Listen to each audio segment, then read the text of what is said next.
Ladies and gentlemen, you're watching, yes, the Yankees Entertainment and Sports Network.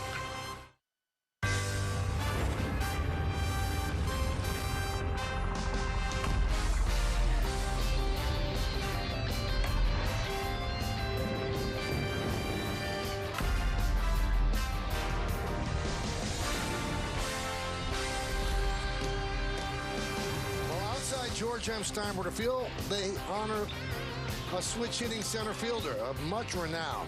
Inside, well, there's another switch-hitting center fielder that's in the lineup today, Jason Dominguez. What's his future hold? How about Anthony Volpe? He's in the lineup as well. Get another look at the Yankees' top prospect. And then their top player, Aaron Judge, making more fans, making new friends. It is time for baseball as the Yes Network presents New York Yankees baseball. Welcome to Yankee Spring Training, presented by Montefiore Einstein. It's the Philadelphia Phillies against the New York Yankees from George M. Steinbrenner Field in Tampa. All right, let's check out today's Volkswagen pitching matchup. Michael Plasmeyer will get the start for the Phillies. Last year, 3.68 in limited action, about a strikeout per inning, just one walk. Domingo Germán looks like he settled into one of the 5 starting spots for the Yankees. 3.61 ERA last year, and you see the rest of his numbers. All right, settle in. We are sailing toward lineups. First pitch, baseball. Yankees-Phillies next, right here on Yes. Yes is presented by your local Ford stores. When it comes to putting in the work, there is no off-season. Ford, official SUV of the Yankees. For current offers, visit buyfordnow.com. You know what that music means? We're going to take a look at the Phillies starting lineup, the defending National League champions. Bryson Stott at second base, going to lead off. Edmundo Sosa, the shortstop, at second. Garrett Hall will DH in at third. Scott Kingery in center. Cody Clemens, that's right. Roger Sun, he's in left field batting fifth. Jake Cave in right field bats sixth, batting seventh. Third baseman Jim Haley. Will Toffee, the first baseman, hits eighth. And batting ninth and catching, it's Max McDowell. Who are they going to face, David?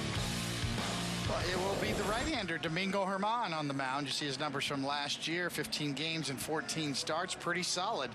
3.61 ERA, 19 to 58 walks to strikeouts. Did give up some homers at 11. And our pitcher scout report on Domingo has been really solid this spring. And one of the improvements is more life on his fastball. A little improved velocity. Certainly the four-seamer up in the zone has played well this spring. And he came in kind of a, fifth or sixth starter, battling for the fifth spot, moving on up. He's probably their fourth starter right now. Check out the defense the Yankees have out there. You've got Calhoun in left, Dominguez in center, and Aaron Judge over in right. Infield, Hardman, Volpe, Westbrook, and LeMahieu third to first. Narvaez behind the plate, catching Germán. Let's do it here in Tampa. Pitch is high, and we're underway.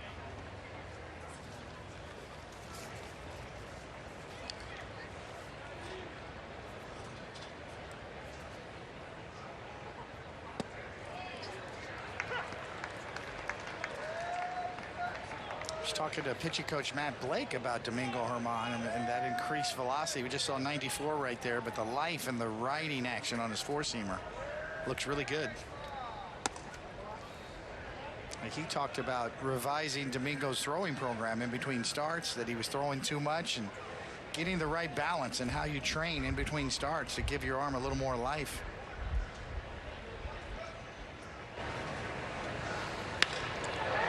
Fly ball. Judge drifts back and makes the play.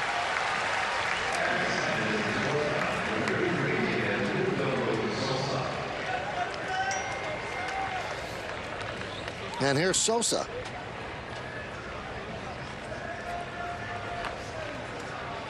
Phillies made an unlikely run to the World Series last year as a wild card team out of the National League East. That was after they let go of Joe Girardi as their manager, installed Rob Thompson as the interim manager, and he took them all the way to the World Series where they lost, but he did get a contract at the end of the year. So he is not interim anymore. He's their manager. Been a long time for him. He's been a good lieutenant. Now he is he's the leader.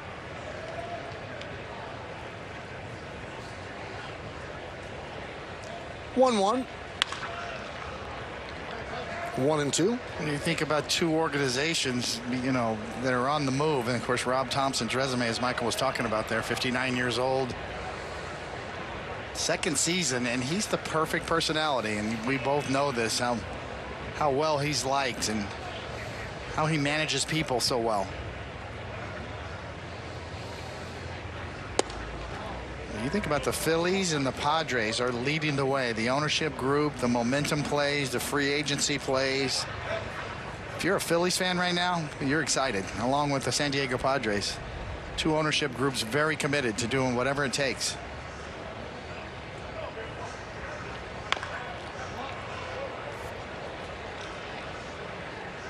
You know, Rob Thompson was a coach in the Yankee organization forever, and he was up for the manager's job when Aaron Boone got it. And after he didn't get it, he ended up leaving and going to the Phillies as a bench coach. And if you talk to Robbie, he probably had given up hope of becoming a manager. Passed over several times, loved being in the Yankee organization, was part of the furniture here. But when he didn't get that job when Aaron Boone got it, kind of opened his eyes that it's not going to happen here. And now he's managing the Phillies. 2-2. Swing and a miss. Sosa down on strikes. Setting up inside. Domingo buries it down and in.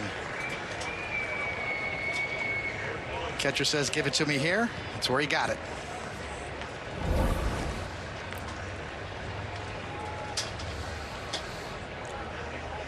So that'll bring up Derek Hall. 1-0.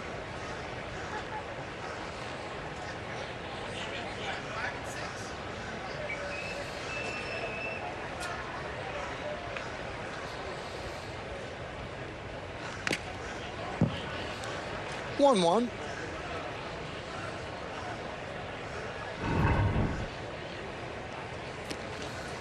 Another look at this curveball. It stays right in the middle and gets fouled right back off the catcher's mask. Navarez today.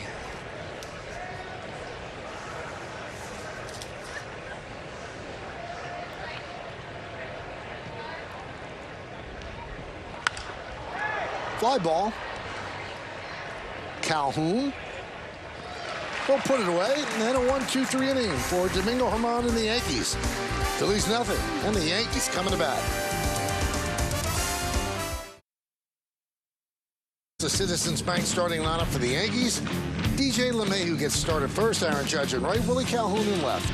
Giancarlo Stanton will clean up in DH. Anthony Volpe, the shortstop, bats fifth. Batting sixth, the center fielder, Jason Dominguez. Carlos Narvaez will catch and bat seventh. Batting eighth is Jamie Westbrook. And the third baseman, Tyler Hardman, is going to bat ninth. And the young lefty, Michael Plasmeyer, on the mound last season, made his major league debut and acquitted himself fairly well. 7 strikeouts. In our pitcher scouting report, more of a finesse style of a pitcher, probably around 90 miles an hour on average with his fastball. Really good changeup off of that, though, that he throws exceptionally well and anytime in the count. And Mizzou alumnus, University of Missouri Tiger, drafted by the Mariners, actually, in the 4th round back in 2018.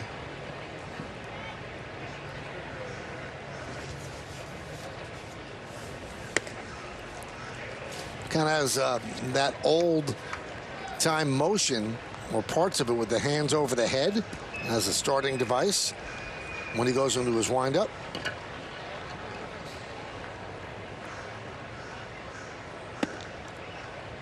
Two 2-0 on LeMahieu.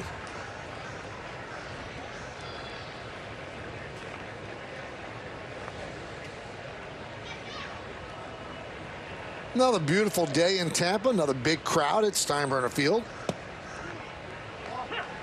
2-1. Yankees 8-6-0 so far in the spring. Opening day is March 30th at Yankee Stadium against the San Francisco Giants.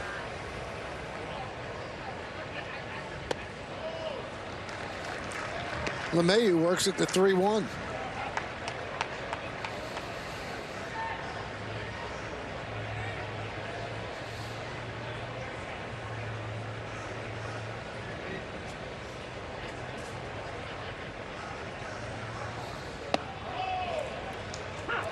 Three and two. DJ thought that was ball 4. Took a step toward first.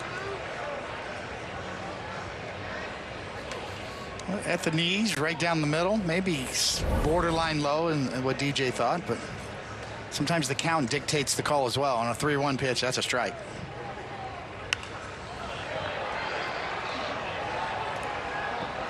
Check out the defense for the Phillies. Clemens in left, Kingery in center, Cave over in right. Infield is Haley, Sosa, Stott, and Toffee. Third to first, McDowell behind the plate, catching Plasmeyer.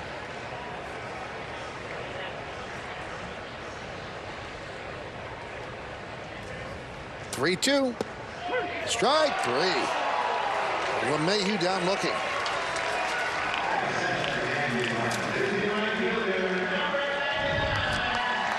Right under the wire on the pitch clock. 1 second left. He does his forward step and gets the call in the inside corner as DJ LeMahieu thinks it's ball 4. Back to the dugout.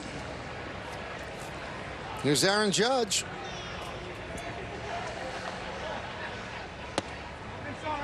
You know, there's kind of an old style windup. You pick that up right away, Michael, but it's a forward step instead of a drop step. I've never seen. A little bit unusual from Plasmeyer.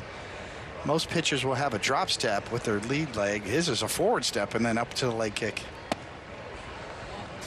Pretty rare. Can't say I've seen that a lot. Usually you drop it backwards, not forward, but his goes forward and then up. I would say the first time you see him, it's probably a little bit of a timing nuisance for a hitter.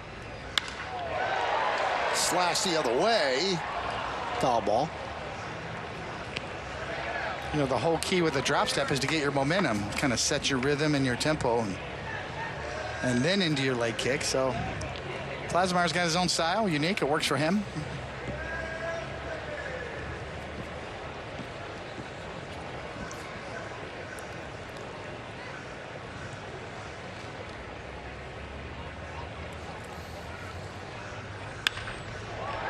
Lofted into center field. Kingery on the run.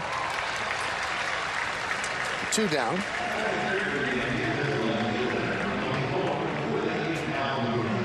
Now here's Willie Calhoun. So we know that the spots on the Yankees that are up for grabs, shortstop and left field. Well, now, after we got off the air on Thursday, it was revealed that Harrison Bader had kind of a strained oblique. So you don't know how long that's going to take. Now center field all of a sudden becomes something that has opened up. So some of the guys that were fighting and thought there was one spot for left field, there could be a spot in center field for a while. Absolutely. Outfielders are certainly under the microscope right now. Willie Calhoun part of that, along with Rafael Ortega, whose chances are greatly enhanced now.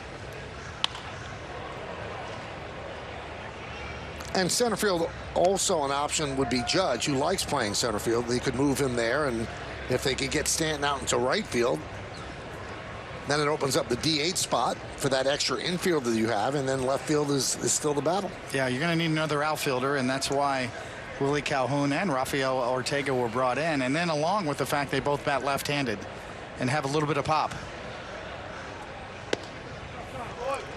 You know, veteran professional hitters. You know, Rafael Ortega can play all 3 outfield positions. But both of these guys profile well in Yankee Stadium.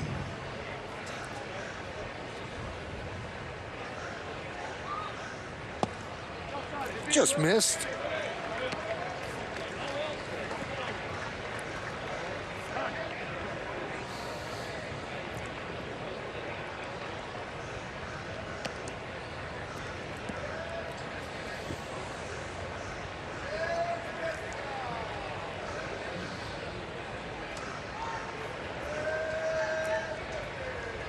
Plasmeyer taking his time.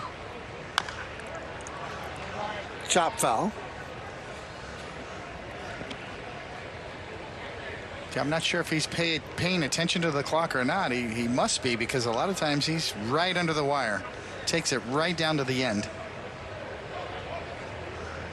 Obviously, rehashing, the batter at the 8-second mark has got to be in the box looking at the pitcher. You can see right down to the wire at the 1-second point. He starts his delivery. I think the pitchers are ahead of the hitters in terms of reading the clock right now. The hitters have more time than you think. From 20 seconds with nobody on base down to 8 seconds. They have that full 12 seconds before they have to be in the box looking at the pitcher.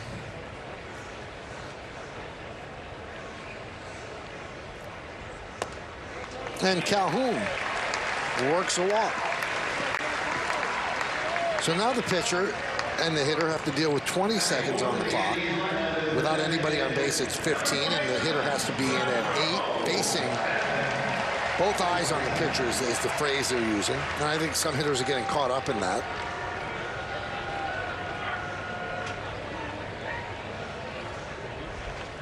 And the clock starts once the pitcher has the ball in his glove. Yeah, I think one of the keys is the pitcher, and what Max Scherzer of the Mets was trying to do was already be in the set position with runners on base, ready to deliver before the batter's in the box. I don't think that's going to be allowed, or should it be allowed. The batter should be in the box looking at the pitcher before the pitcher comes to the set position in order to deliver the baseball. And then obviously the pitcher has to have a discernible stop once he comes to the set position.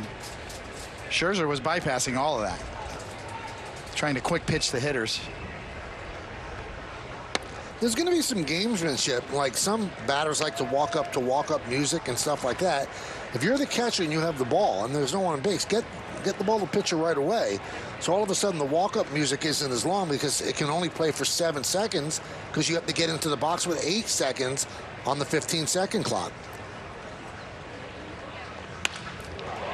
Base hit, past the diving Haley, and down into the left field corner. Calhoun heading toward third. He's going to be held right there as Stanton picks up a double.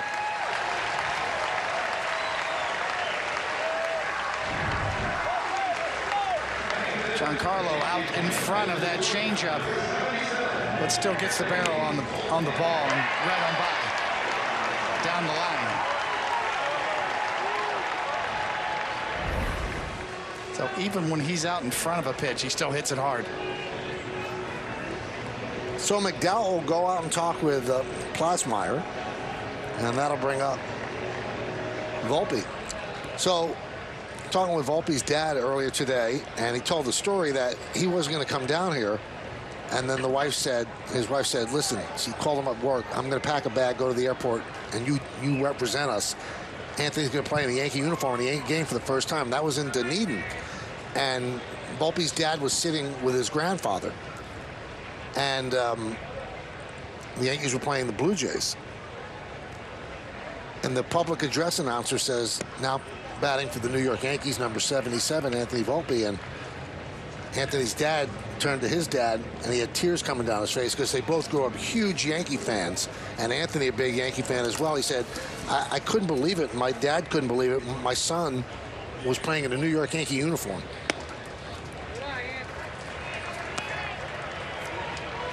And he's impressed. He has certainly impressed everybody so far, the way he carries himself.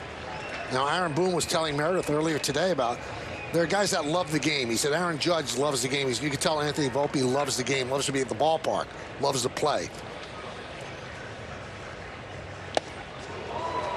Well, I think one way to describe Anthony Volpe as you try to quantify the intangibles is he takes a big hack at this 2-0 pitch. He's got some pop. He can drive the baseball. He reminds me of what Gene Stickmichael used to talk about, a high concentration player. That's Anthony Volpe, who anticipates the flow of the game. Just reads the pitcher, knows when to steal a base. Defensively, his range, you're kind of just that next step, one step ahead of the game. He's got that knack that Stick used to talk about. We want to try to find high concentration players. Anthony Volpe would rate very highly on Gene Michael's chart of high concentration style.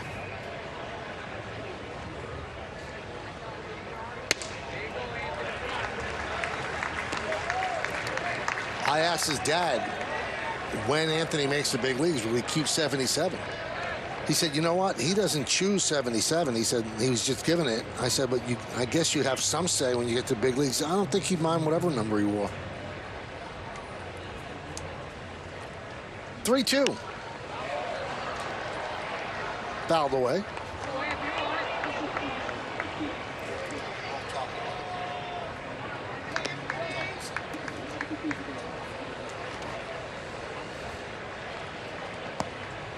Second and third for the Yankees. We're in the bottom of the first inning. 0-0. Yankees and the Phillies. These two teams met in the 2009 World Series, which the Yankees won.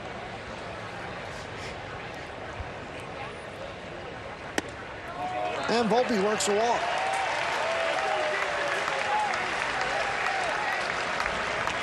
That World Series day was the first time I ever met Meredith Markovitz.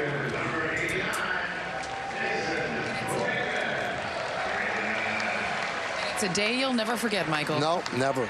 Best day of your life. I don't know about that, but I'll never forget it. So Plasmeyer gets a visit with the bases loaded and Dominguez at the plate. Well, there used to be, you know, in spring training in the outfield when there was competition for positions, there'd be a little joke like, you know, hey, go over there and trip so-and-so, you know, so you can put him on the IL. And so I'd make the roster. Well, Meredith and I were talking about it, too, like tripping you up. Me? She'd do the play-by-play today. Wow. She could have just delayed the plane last night. The Phillies go to the bullpen. Yankees have the bases loaded. We'll be back with Dominguez up.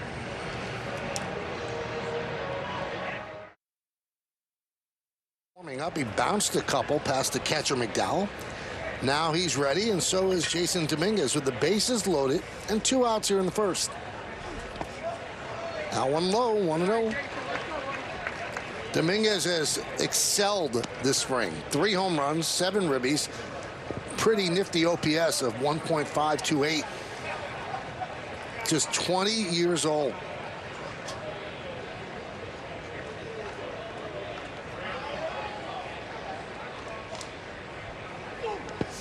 That one's bounced up there again. He's consistent. 2 levels last year, AA and AAA. 79 strikeouts, 64 innings. Really good numbers.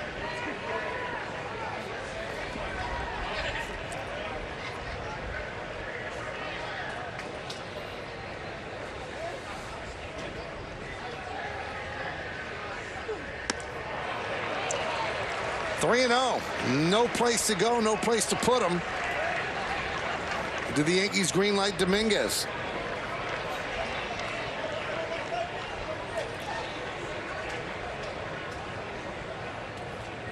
Switch hitter batting from the left side.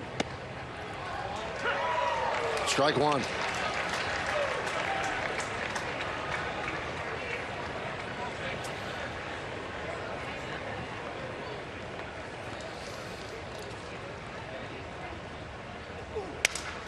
Broken bat looper. And Haley makes the play, and that'll do it as the Yankees leave the bases loaded. We go to the second. 0-0.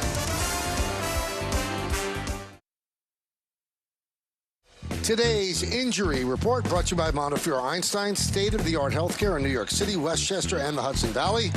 List is growing. Harrison Bader, left oblique strain. Rodon, left elbow strain. Lou Trevino, right elbow ligament sprain. And Tommy Canely, right biceps tendonitis, all expected to begin the season on the IL. Meredith, not what you want. Definitely not. Harrison Bader, you spoke a little bit about that earlier. Now that leaves a question mark in center field as to which direction the Yankees will go. Bader was actually at his locker in the clubhouse earlier today, and he said it was just on his second at bat against the Cardinals, took a really awkward swing, and he felt it. That prompted him to go and get an MRI and get checked out. And he wouldn't say the level of the strain, but there definitely is an oblique strain in there. He's going to have a couple other people look at it before they develop a plan as to what the next step will be. Right now, no time frame on Harrison Bader. He, of course, is hoping that it's shorter rather than longer, and mentioned how frustrated he is, but injuries are in fact part of the game. He admitted it's a little bit of a punch in the face, but now it's focusing on the healing process. It's not what happens, but how you respond is how he put it, Michael. he was poised to have a big year. You know, coming off that great postseason, the Yankees are expecting great things from him, and not to say that he can't, but now it'll be a little delayed. Thing with obliques, sometimes they can be tricky, so oftentimes teams are extremely cautious with bringing guys back. Again, a couple more days, they'll find out the severity of that injury and exactly what their game plan is going to be in getting him back. You hope it's not very long, but the good thing for the Yankees is, yes, they're not going to have, not the good news for the Yankees, they're not going to have Harrison Bader, but they do have some other options for out there in center field where they can piece it together till he's back. Now, one of those options that we didn't even mention was Esteban Florial. He is out of options, ironically enough. So this could give them a chance to have him play center field for a while, because that's his natural position, and maybe he takes an incredible run and then becomes more trade bait, or maybe they can move him over the left. So opportunity. And they've always loved Esteban Florial defensively. It just seems like he has never been able to get in a groove offensively. His plate discipline at times has been a problem. So the offense never came along the way that they thought it would. Also, he had some injuries. It seemed like for 2 or 3 spring trainings, he'd be having a good spring training, and then something would happen which would cause him to miss significant time. So defensively, they certainly feel comfortable there. Offensively, still a question mark as to whether or not he can hold his own at the big league level. Well, it's significant when you are out of options. You know, that's obviously more on the player side to protect the players from getting buried in an organization for year after year. It's the Yankees have to make a decision on Esteban Florial, or let him go, expose him to waivers, and let him get a chance somewhere else. And some of the trades that the Yankees made last year, where they included a couple players in the deals that brought one back, that was also, you know, clean up on aisle 3 for the 40-man roster. You've got to open up spots, because you're going to end up losing these players anyway. There's a lot of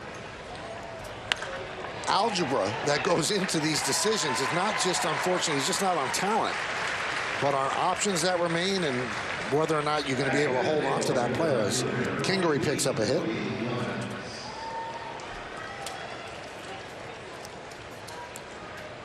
There's Cody Clemens.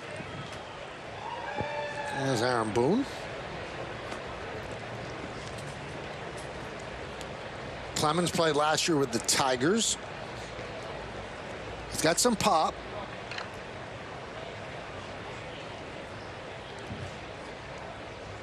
One of Roger and Debbie's sons.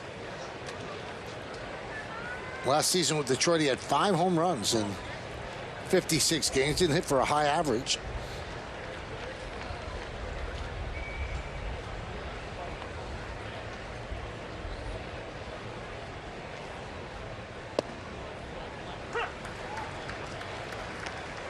You're talking about how options are there to protect players. I thought about this a lot. Like in the 50s, the Yankees had all these farm clubs, and there wasn't a draft. They could sign whichever player they wanted. But you could have been major league level player and never saw the light of day in the big leagues. There's probably so many stories of that, because you were pretty much tethered to that team forever. And if they didn't have room for you on the big league level, you didn't come up. It's so true. It's so much harder to make it back then because there were less teams, first and foremost. But you're right, players got buried in organizations.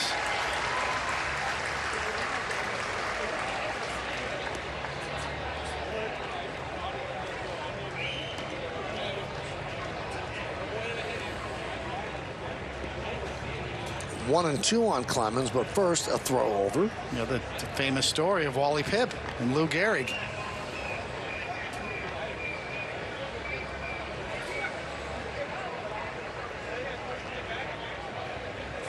If you were a first baseman for the Yankees back in the minor leagues, back in that era, you had no chance.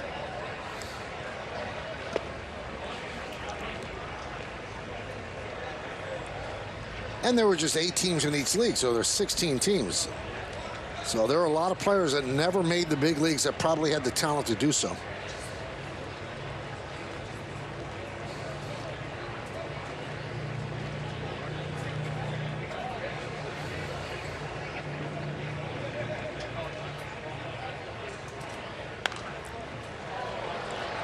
Foul back.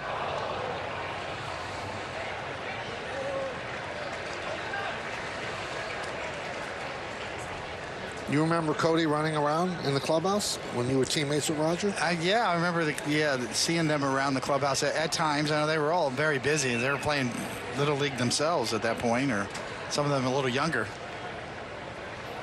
But yes, you could just tell. I mean, their hints. That's why you notice their name begins with a K. All of them. Mm-hmm. Significant. As Roger racked up quite a few of those Ks in his career.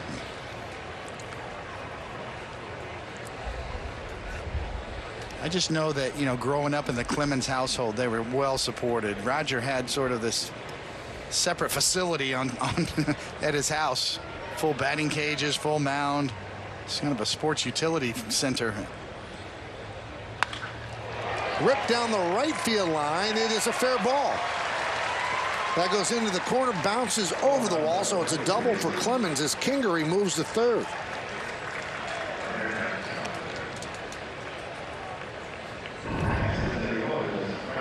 Domingo kind of leaves that curveball that he throws from the inner half, and Clemens gets to it and laces it. Well done.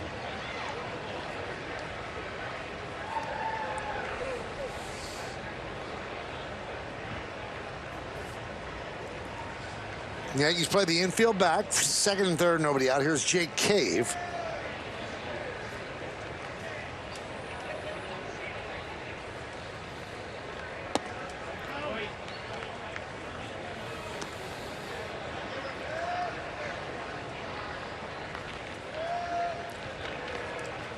Volpe shades up the middle, but that's as far really as he can go.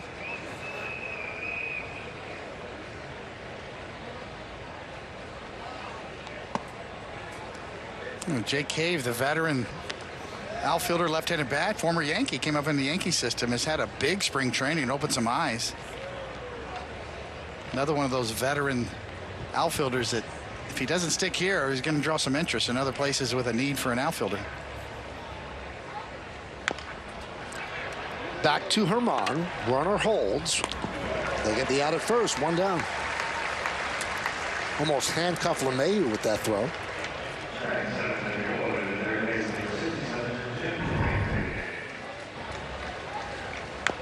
Right straight down off of home plate. Domingo gets it and wings it. Bigger bases help that particular play a little bit.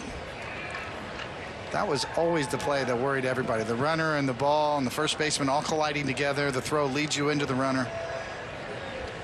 Right side of the infield is in. Left side stays back for Jim Haley. Pitch upstairs.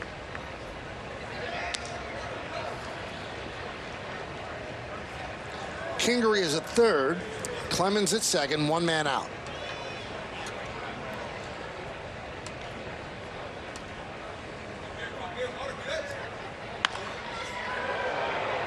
Rip foul. It seems like, Michael, we talk about it every game we've done so far in spring training, but there's so many changes that you almost have to sort of repeat them. Not only the pitch clock, banning of the shift, the bigger bases, but also the schedule. More of a balanced schedule this year. And then automated strike zone in AAA. Maybe we're not finished with some of these changes.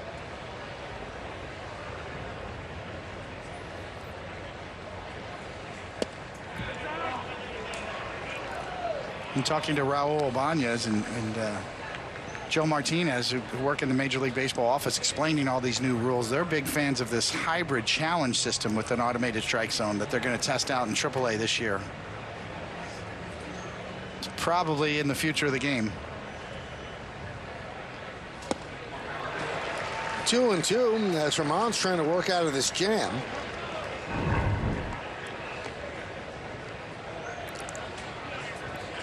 Much better looking curveball there. Good location.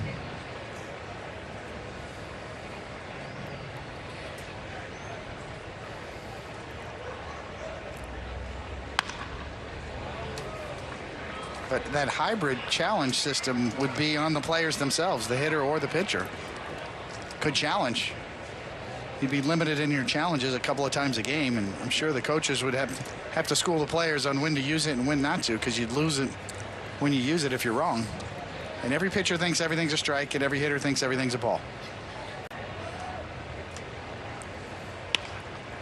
Looped shallow right. That is going to dunk in for a base hit. Kingery scores. They will hold Clemens at third as Judge gets the ball in. It's a bloop RBI single for Haley. And the Phillies lead 1-0.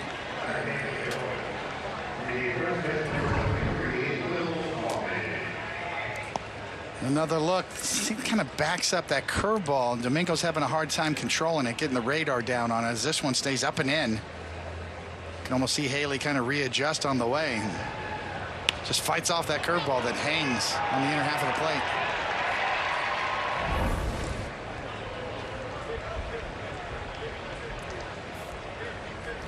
First baseman Will Toffee. High pop-up. Shallow left center. Who's going to get it? It'll be Dominguez. Tagging is Clemens. Here's the throw. Clemens is in there. It's a sac fly for Toffee, and it's 2-0 Phillies.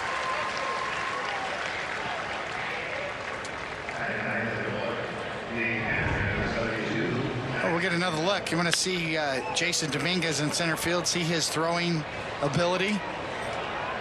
Kind of has to drift a little bit at the last minute and reach and gets off balance, but the throw hits the mound, which hurts it a little bit, and Clemens runs well. Well, that would have been a tough chance either way.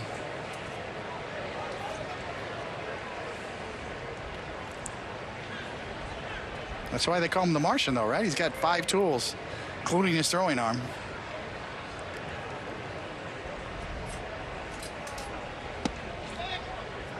McDowell takes low.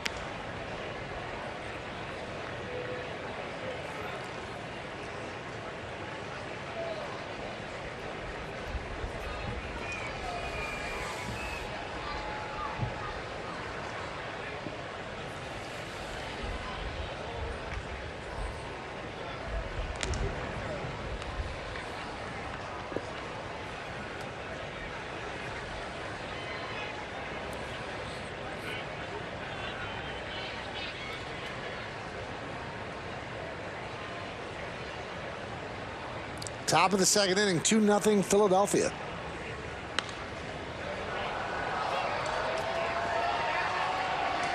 I think that also the gamesmanship on the running game with pitchers are limited to 2 tries on pickoffs to first base.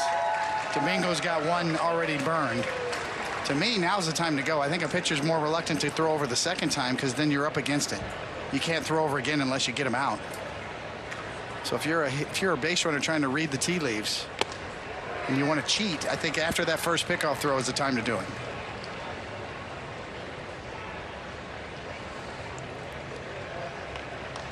Some of the data in the minor leagues suggests that you would think after 2 pickoff throws that a runner could just steal and take off, really take advantage of the pitcher, but it's actually worked just the other way. But that would be an interesting follow throughout the season, especially later in games.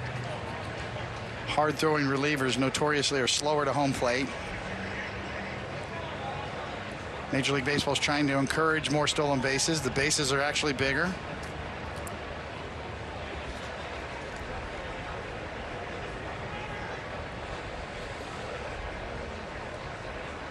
One, 2.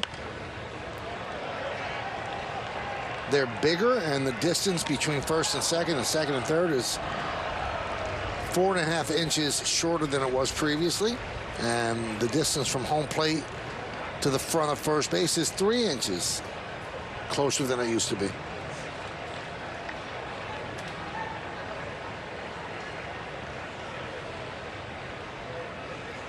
Swing and a miss. But Herman struggles in the inning. 2 runs, 3 hits, and 1 man left on base. We're going to go to the bottom of the second. It's 2-0 Phils. Spring training on Yes is presented by Montefiore Einstein, state-of-the-art healthcare in New York City, Westchester, and the Hudson Valley. Yankees left the bases loaded in the first inning. They trail 2-0. They bring the starting pitcher back. The Phillies do. Michael Plasmeyer back on the mound. We've seen this in the last 2 games we've done. Little okey-doke. So if they reach a pitch limit for that inning, They bring in a reliever to get out of the jam, but they want him back out there the next inning.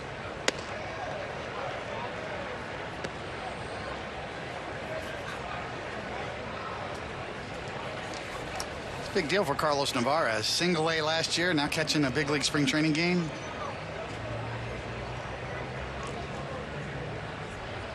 No, there's been injuries to the Yankees catching depth, and then Kyle Higashioka is with Team USA in the WBC. So an opportunity for Narvaez to open some eyes, make a statement. It's the beauty of having the minor league complex across the street. You always see a few of those, a handful of players coming over for the game. And that's a great feeling, Michael. I've had, speaking from experience, when you're in minor league camp and your manager comes to you and says, hey, you're going over to the big league camp today. Hop in the van and go. Grab your baseball bag.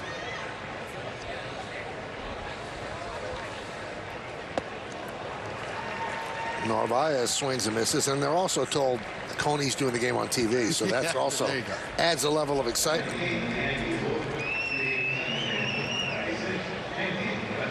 There's Jamie Westbrook.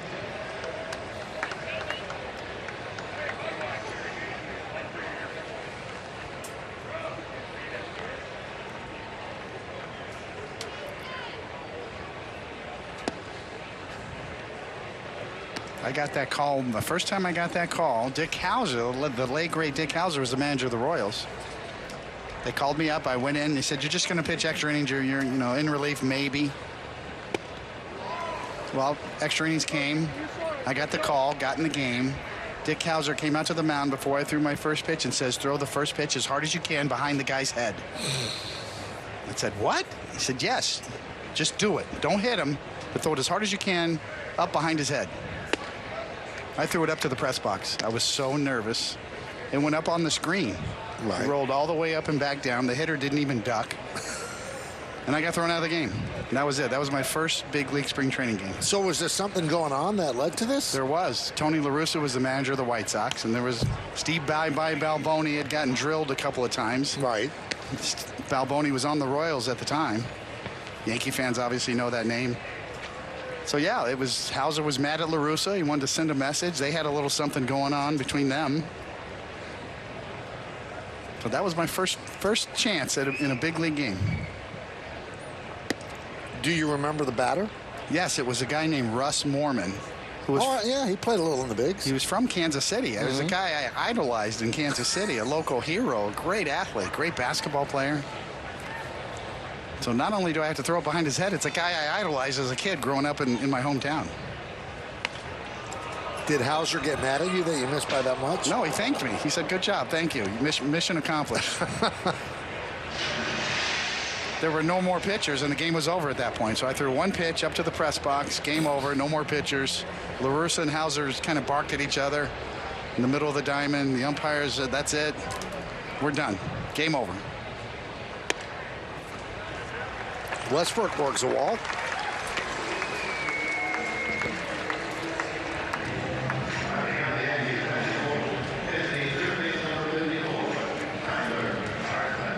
It's amazing. It's not like you pitched so long ago, but it's just a different game now. Yes, it's back in the early 80s.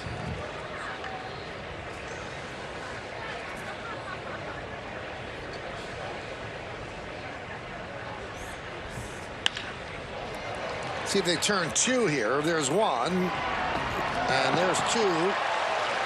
Oh, he dropped the ball, so Hardman reaches.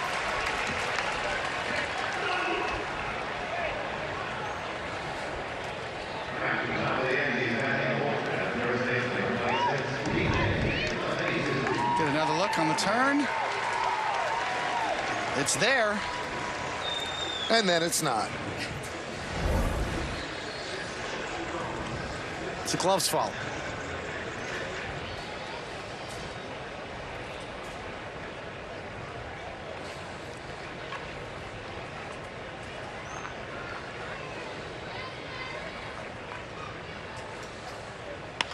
Up the middle and through for a base hit. Past the diving Scott.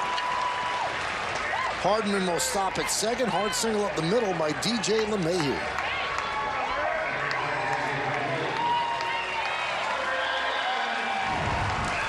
Well, this is one thing we've seen in spring training. Balls up the middle, getting through again.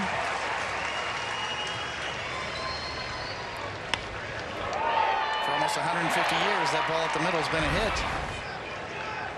The last 10 or so years, it hasn't been, but I think it might be back. Here's Aaron Judge, fly ball to center in the first inning. Playing right field today, batting second.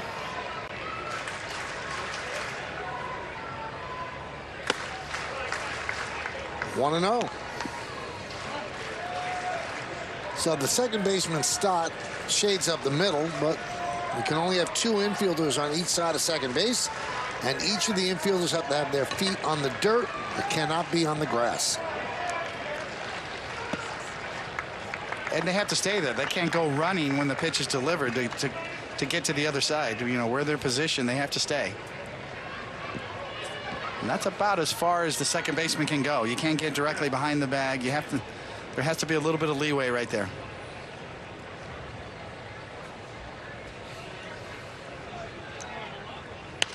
I wonder, David, if they're going to end up putting like lines there, make it look like a slice of pizza or a slice of pie, and you can't, and the infielders can't go in the middle of those lines. They've actually tried that in the minor leagues when they were experimenting with this particular rule.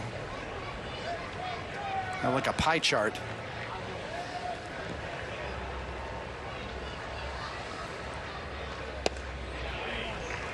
Now, before all these rules came about, and they've explained it to us so thoroughly, Major League Baseball has done a great job with this.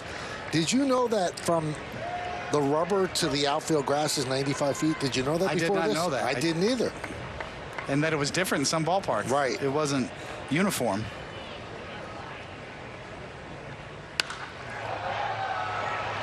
Popped up on the right side. And out of play. There's one ballpark that will be allowed to have it not be 95. And that is Tropicana Field because of the artificial turf. They are going to eventually, once the season begins, have to bring it in. But right now, from the rubber to any part of the outfield grass behind the infield dirt is 97 feet, not 95.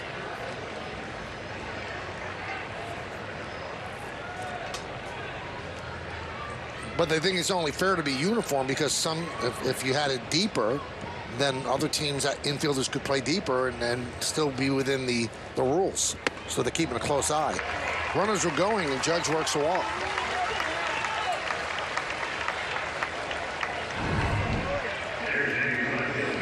So here are the shift restriction regulations. All 4 infielders must have both feet within the outer boundary of the infield.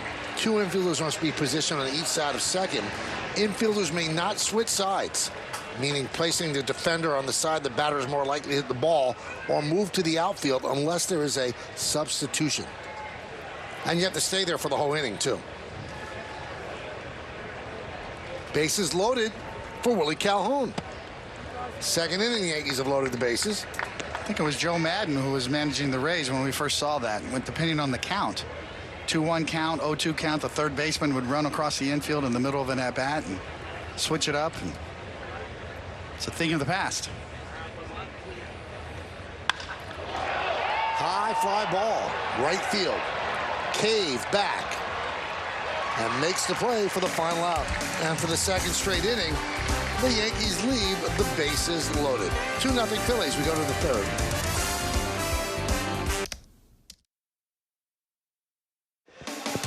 Yankee Spring Training on Yes is brought to you in part by New York Presbyterian with world-class doctors from Columbia and Weill Cornell Medicine. Stay amazing. By FanDuel, make every moment more.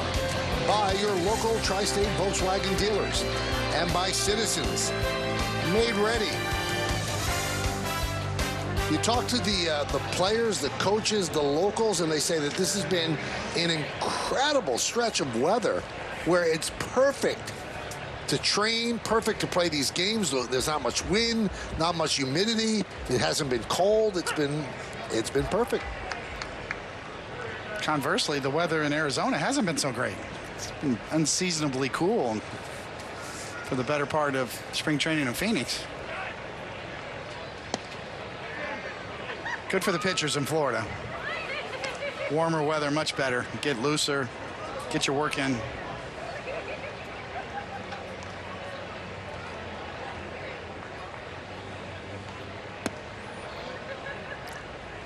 You know, Meredith Barakovitz was interviewing Aaron Boone today at a pregame function, and he was asked about all the new rules, and he likes the rules, and he actually likes the way the schedule is now, where you play every single team.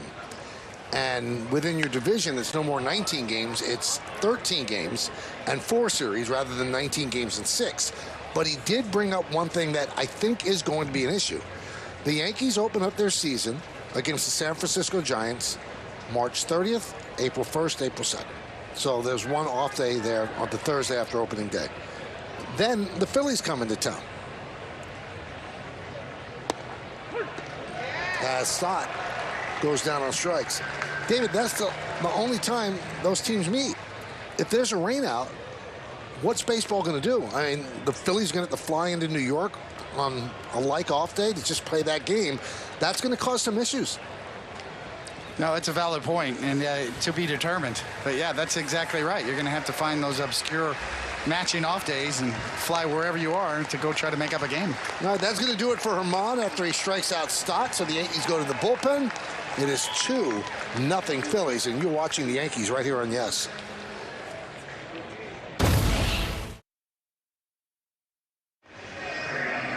Suit up this season at MLBshop.com. Check out the largest selection of authentic caps, T-shirts, collectibles, and more. Gear up with your Yankees at MLBshop.com. Michael Gomez is the new Yankee pitcher. He's going to face Edmundo Sosa.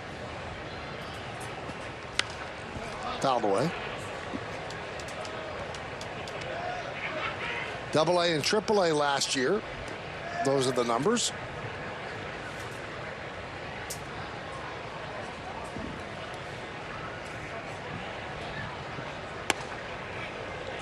A little hop to his fastball.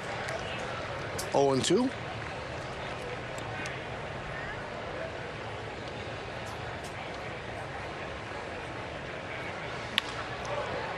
Grounded and through for a base hit off the glove of the diving Volpe as Sosa picks up a single.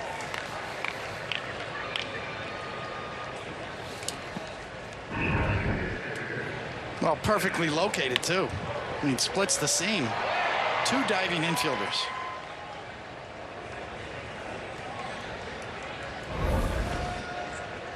Baseball's got eyes.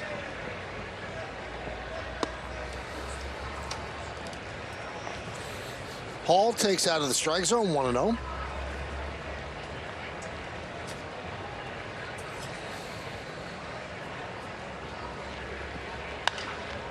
Popped up. Hardman. Wynn takes it, and he makes a basket catch for out number 2. The flags aren't flapping much, but we've seen some balls affected by the wind. Probably about halfway through this where Hardman realizes he's overrun it. He got a little sun to contend with, and right here it's like panic almost. Got to go get it.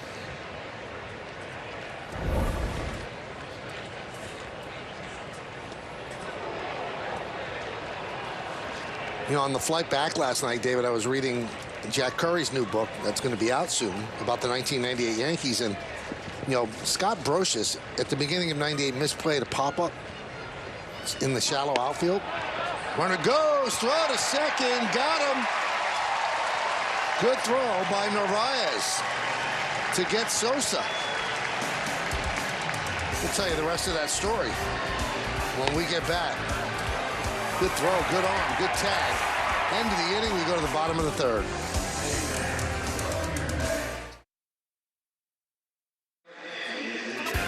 Welcome back to Yankee Spring Training, brought to you by your local Ford stores. Head to the bottom of the 3rd. Giancarlo Stanton will lead off against the new Phillies pitcher, Andrew Vasquez. Pitch inside. Anyway, in Jack Curry's book about the 98 Yankees, you see Vasquez's numbers. There was a early season pop-up behind third base that Brocious misplayed. And Brocious, as you know, had a great defensive year, had a great year overall in 98, won the World Series MVP. But that one drop pop-up the rest of the year he was tormented by Jeter. Any pop-up on the left side of the infield, Jeter would take it. And Brocious would go to Jeter, "You can let me catch any anymore?" And then Jeter, as you know, you could see Brocious was very good. He would let Brocious settle underneath it and think he was going to get it. No one's getting that. It's off the base of the wall. And Stanton has hit 2 bullets today, a single. And he would think Brocious was going to get the ball, and then Jeter would call him off at the last second, start screaming. But that became a season-long thing. This one almost knocked down the outfield wall. That's how hard Stanton hits it. An absolute missile. No chance to go for 2. Jeter did let Brocious catch the pop-up to end the perfect game. He did. In foul territory. But you helped him by pointing where it was. Just in case. So quickly 0-2 on Volpe.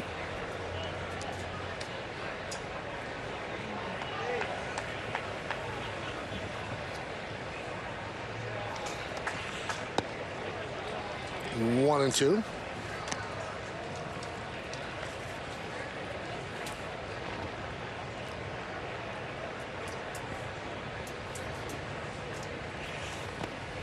And that one gets Volpe. He'll take first base.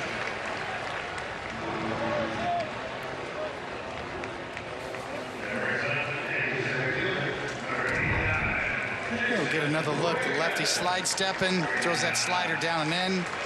That's why they call it a back foot slider. But you're not supposed to hit the back foot. Just throw it down by there.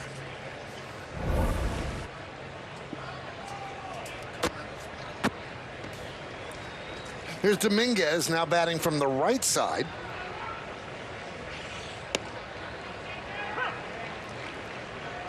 So, Meredith, we've been talking about 77 for Volpe, and there is some meaning behind it, and he could end up with it if and when he makes the Yankees. Even though he didn't choose it, maybe it's a little bit fitting. He actually did a question and answer with Steve Serby of the New York Post, and he asked him about his number growing up, which was often 7.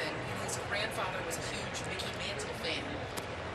So 7 there, obviously, that is retired with the Yankees, not happy with the ball gets by here. But 77. Well, your mic died, Meredith, but I will pick up where. Don't be upset. I didn't kill it, but he wore number 7 a lot growing up, and his grandfather's favorite player was Mickey Mantle. So since 7's not available, Robbie Kakuza, who was the keeper of the numbers, gave Volpe 77 for spring training, and maybe it sticks. That was Michael K's version of calling you off the pop-up on Brocious. You know, he pulled a Jeter on you. You know me a little too well.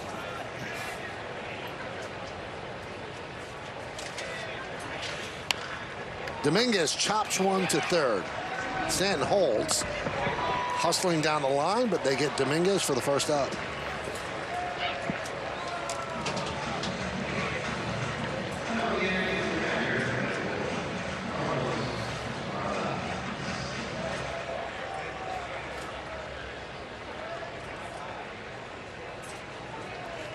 Phillies still play the infield back. And here's Narvaez. He made a great throw to end the top of the inning.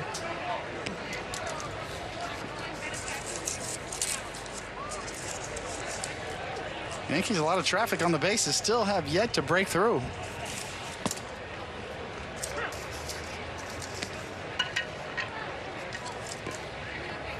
Collectively 4 walks, 3 hits. Let's see, Carlos Narvaez gave a nice little fist pump after he made that throw in the last inning, coming off the field.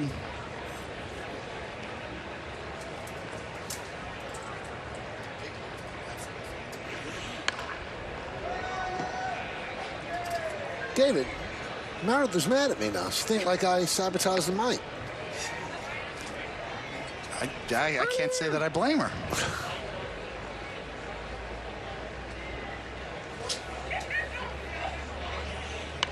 Grounded foul.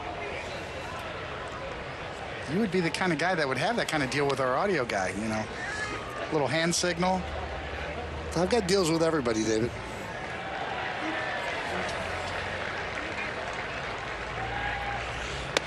Off stairs, 2-2.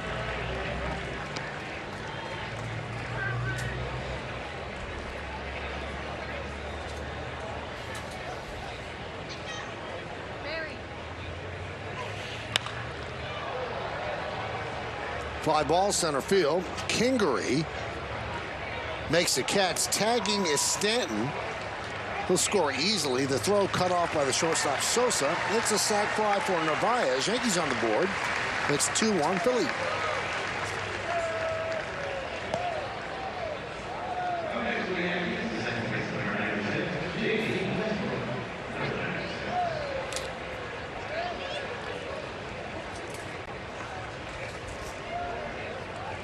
So here's Westbrook.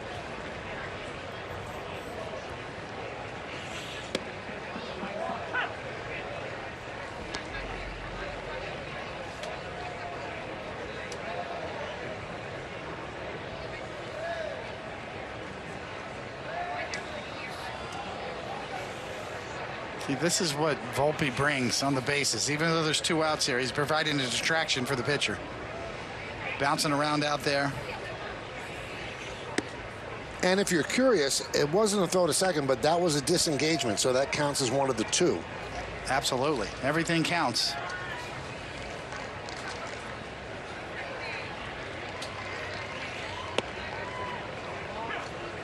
You know, just speaking from experience, with a guy like Anthony Volpe, who's a great base runner and a threat to steal second or third at any time, that drove me crazy on the mound. I was more liable to hang a pitch. That's why I think his skill set really, in this game today, with the rules changes, is that much more important. What he brings to the table across the board, his athleticism, really will make the Yankees better once he breaks through. Swing and a miss. Westbrook down on strikes. But the Yankees get a run. 1 hit and 1 man left. We go to the 4th. It's 2-1 Philadelphia. Well, fans, the next spring game on Yes is Wednesday afternoon as the Yankees host the reigning National League champion Philadelphia Phillies. Coverage presented by Montefiore Einstein begins at 1, and we're inching closer, everybody, to opening day, Thursday, March 30th, as the Yankees start the regular season against the San Francisco Giants on Yes and the Yes app. Wandy Peralta takes over for the Yankees. Had a real good year last year.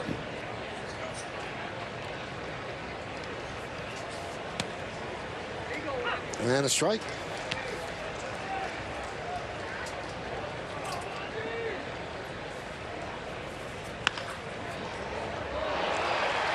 There's a base hit through the left side. Kingery is 2 for 2.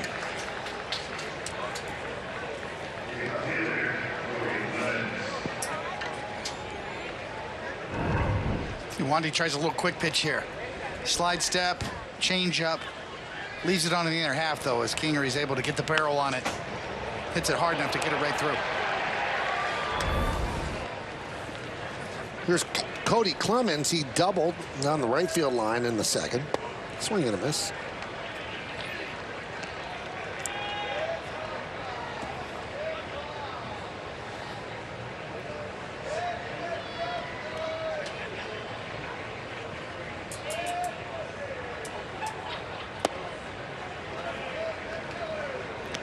One and one.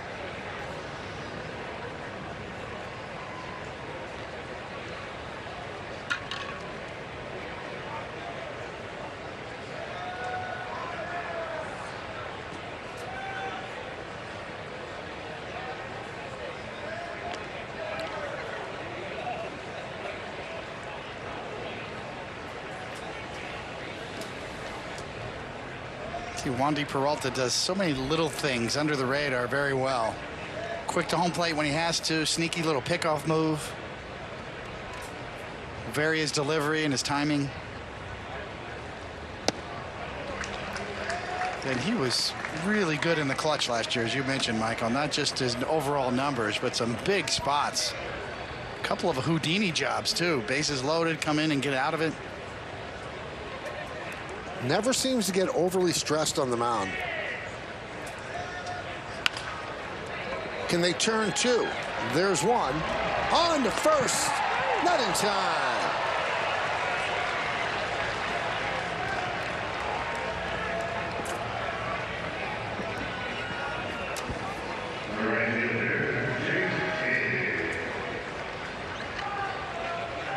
Clemens gets down the line quickly and beat the return throw by Volpe.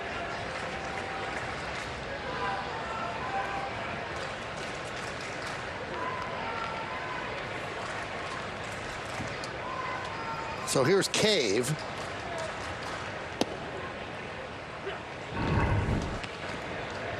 Oh, it was a good turn. It just was a little too far away. Volpe makes a good throw, but Clemens, as you said, Michael, runs pretty well. 1-1. He really didn't get that from Roger. Roger was not that fast.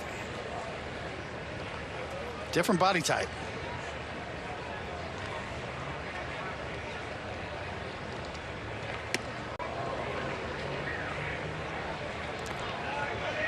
Two and one on Cave. It's a 2-1 Philadelphia lead. We're in the top of the fourth inning. Sun splash Saturday afternoon here in Tampa.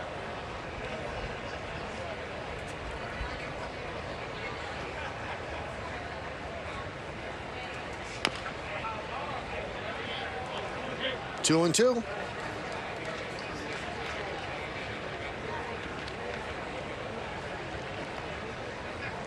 You know, Clemens came over to the Phillies in the Gregory Soto trade.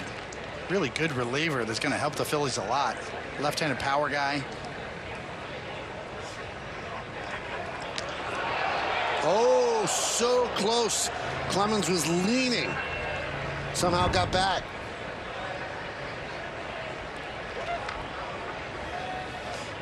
Ooh, another look. You were right. Almost looked away.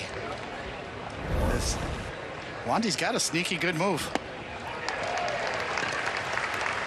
As Cave goes down on strikes, that was one of those pickoffs, David, that if it was a lefty first baseman, I think they got him.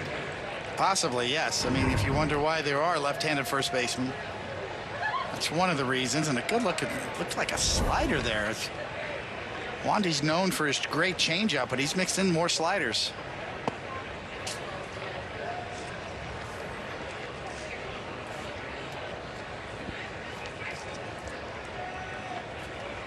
Haley, an RBI single to right in the second. He's 1 for 1.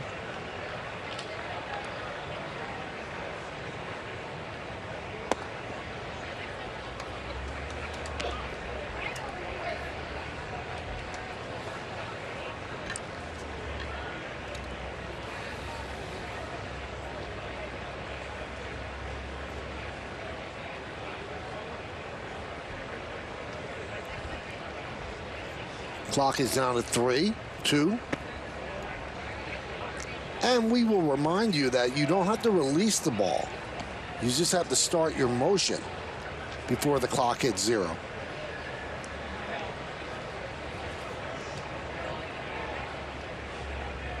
So a 3-0 count on Haley. He'll strike one.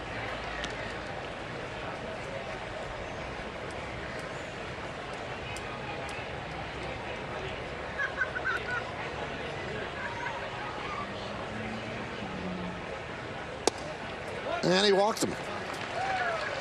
Runners on first and second, 2 men out, and that'll bring up Toffee.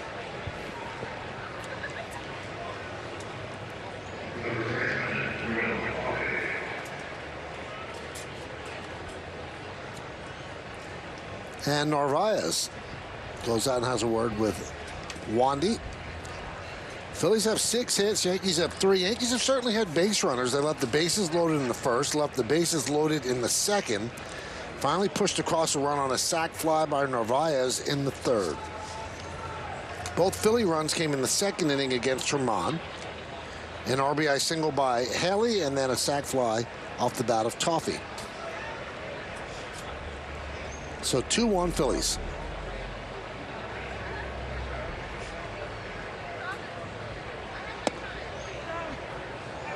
It's been interesting, Michael, to follow the whole pitch comm situation, the signal calling device the pitchers are allowed to use. But some pitchers aren't comfortable doing it. Wandy Peralta, one of those guys you can see here with a young catcher, reaching down on a shin guard, calling the pitches. Some pitchers would rather be led. They don't want, they may just feel it's cumbersome to have that device on their belt or somewhere on their glove.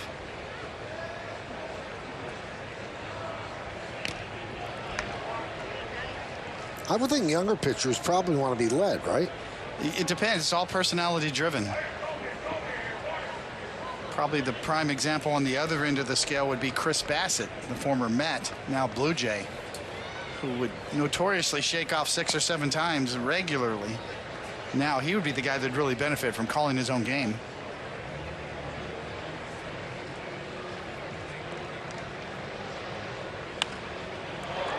Check swing, ground ball to third. Hardman steps on the bag to get Cody Clemens, and that'll do it. No runs a hit, 2 men left. We go to the bottom of the 4th. Well, baseball is back, and you're going to want to catch all the fun at Yankee Stadium this season. The regular season kicks off on March 30th with great opening week interleague matchups against the Giants and the defending National League champion Philadelphia Phillies. Tickets are going fast, so get yours at Yankees.com. Matt Strahm. He was with Boston last year. Pretty good numbers. Yeah, the Phillies have added to their bullpen, which was kind of a weakness over the last several years.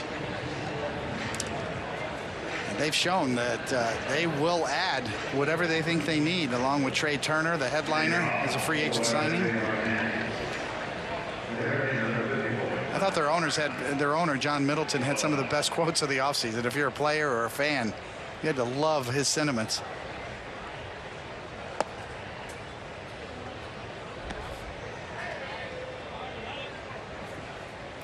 He said it's about putting trophies in the case, and nobody cares whether I make money or not.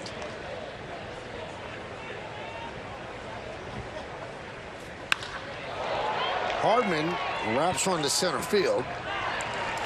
Kingery runs it down, 1 away.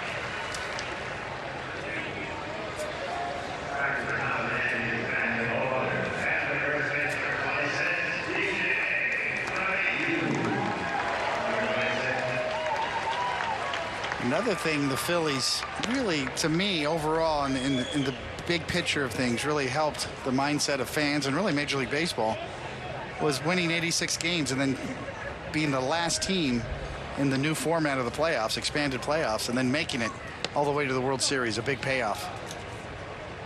Fan base got lit up over it. They won the National League pennant. They're greasing the poles in Philly. Mm-hmm. The fans were going nuts, climbing up the lamp poles. And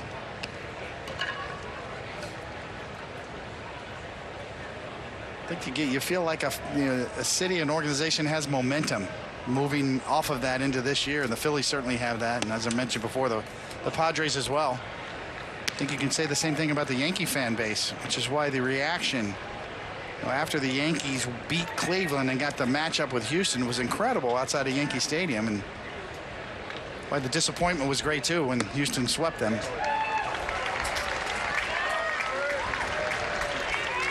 LeMay works a walk, runner on first, 1 man out.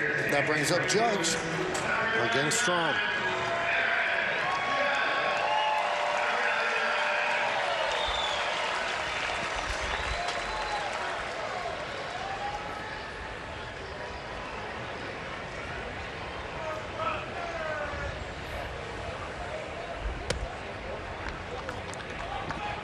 It really is amazing when you walk around the ballpark here, and the majority of fans have number 99 jerseys. It is now taken over for the number 2 jersey, which was always so prevalent, but he is the darling of the Yankee fan base. And the Yankees knew, and Al Steinbrenner knew, that they had to bring him back. And they did, and, the Yankee managing general partner made sure while he was in Italy, kept up a constant dialogue with Judge. And he wanted to be back here, obviously. Crowd doesn't like it. As they say, he went around. And then there was a story that came out this week that the Padres offered over $410 million. Yes, so took less money. Strike 3. Judge down looking.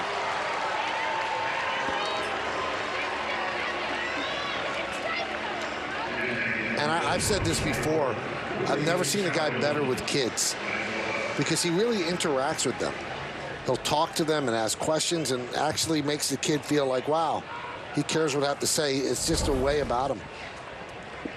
He is the captain, and he's ready for that role, without a doubt. And Meredith has told us many stories about him organizing team functions on the road, dinners, making sure there's a close-knit group. He's the leader. He leads the way in there. That's a hard thing to do in today's game. It was easier for us to go out to dinner together. 10, 15 players after a game or on the road. Calhoun lost one left side. Who's going to get it? It'll be Sosa, and that'll do it here in the 4th. No runs. And one man left on base. 4 in the books. It's 2-1 Philadelphia.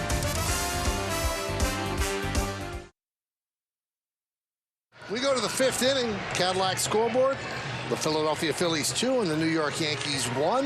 5th inning spring training games. We get a chance to talk with the manager of the New York Yankees, Aaron Boone, freshly turned 50. Doesn't seem like he's changed at all. Hi, Aaron. Hi, guys. How are you? Great. How you doing? Good. Harrison Bader, when we were on the air last on Thursday, came out after the game that had a little bit of an oblique problem. How serious is this? How worried are you? Yeah, I mean, it's definitely, he's got an oblique strain in there, and it's going to cost him some time. Uh-oh. McDowell gets plunked by Clay Holmes. I mean, always with obliques, they're a little tricky. One of the good things that his symptoms are pretty good. Like, he's able to do some things we wouldn't necessarily expect him to be able to do already here the first couple days in, but kind of working off that 6-week timeline, and if we can beat that, great. If it's around that, you know, or a little later, we'll just see. But it's kind of in that 6 weeks is the early thing here, but you never know how these things play out. Hopefully we can beat that. Is that 6 weeks where he'd be back in the majors, or 6 weeks Yeah, before? we're putting that kind of timeline on it. Gotcha. Back to action. 1-0 on Bryson Stott. All right, so what do you do in center field? That's the obvious next question. So obviously we got a ton of guys in camp competing for, you know, left field spots, but now just outfield spots in general. You know, I've talked to Aaron Judge a little bit about possibly moving over some. You know, that one's laced into left field. It is a base hit. Calhoun cuts the ball off. Stott heads to third. Moving to second with the double is Stott. McDowell moves to third, so it's second and third and nobody out. The good thing with the, you know, we have roughly from the injury that Harrison had, basically you got about 3 weeks to the regular season. So hopefully at that point we'll have a good idea of where Harrison is in his return, and that'll kind of give us a guide work if we're dealing with, you know, 2 weeks of the season, 3 weeks of the season where we're without him. We'll have a better idea of that, and then we can kind of piece it together accordingly. But a number of guys obviously competing for outfield at bats, outfield spots. Now, you know, one more in play. So all these guys have come in, for the most part, have performed pretty well here in spring training and have done a nice job to, you know, make those decisions a little bit more difficult for us. But, you know, we'll piece it together best we can. All right, so I don't know if you could tell us this, but one guy who's really impressed in spring training is the guy you have in center field right now, Jason Dominguez, just 20 years old. That one is ripped and knocked down by Hardman. No. And the runner scores. So a base hit for Sosa.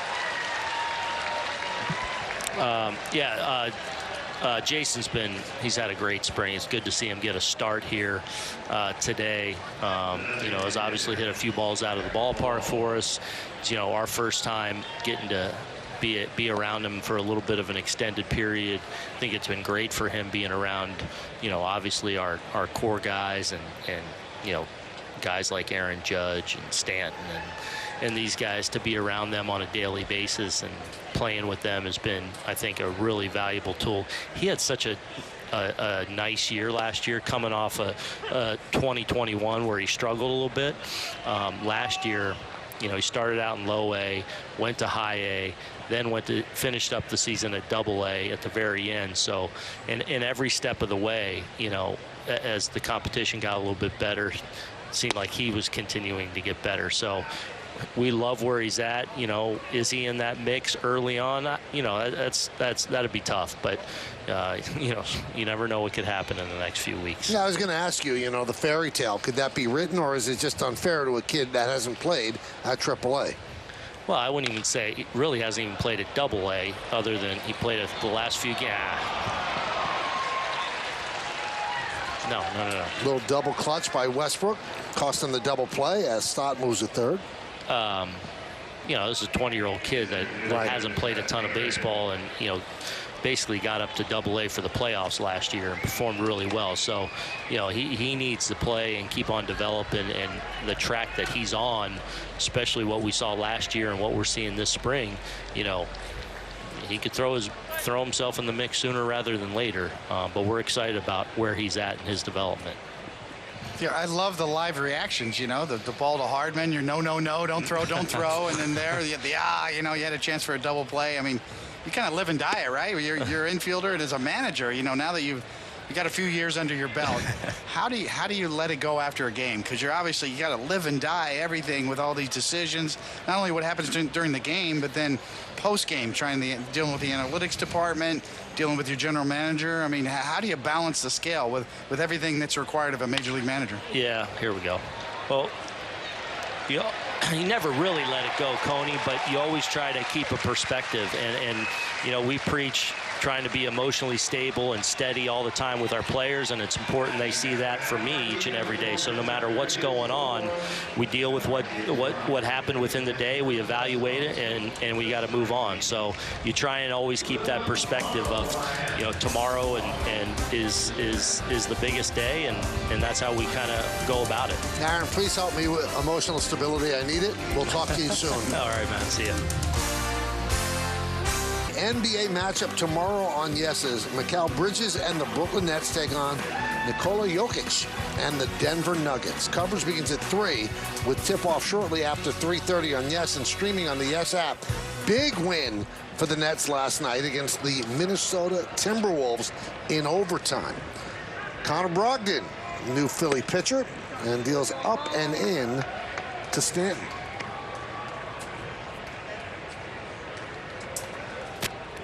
Pretty good numbers. 6 homers, though.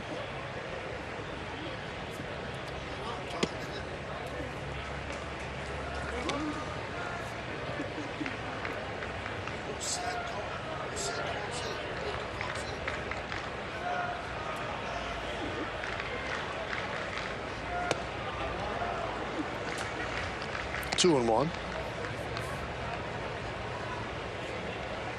3-1. Phillies, bottom of the 5th.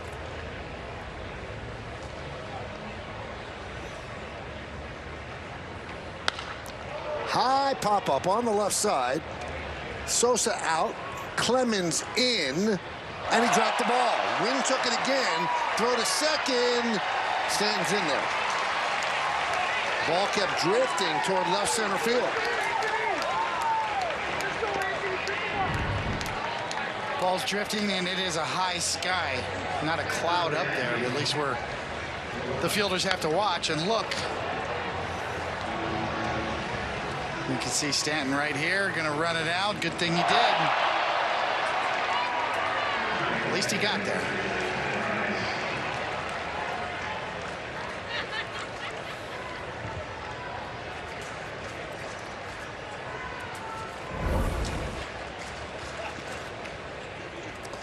Ben Rice is the pinch runner. Very high sky today in Tampa.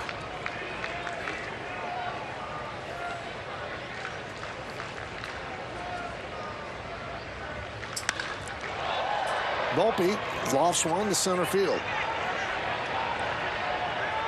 Kingery makes the play. Rice draws the throw, 1 down. You know, it's an old cliche, right? A high sky, you know, but it really is a lot to it. The depth perception without clouds up there, you just, it's hard to read. It's hard to see exactly where the ball is and gauge how high it is and where it's going to be when it comes down. And also from what you hear in spring training, it's exacerbated because there's no second deck or third deck on the ballpark where you could actually frame the ball up in the air.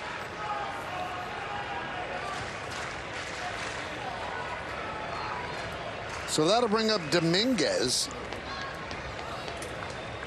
And here's his home run that he hit in the 9th inning against the Red Sox on Thursday. Just sounded different. The talent is so there. That type, there's just technically speaking, how short and quick his swing is from both sides of the plate.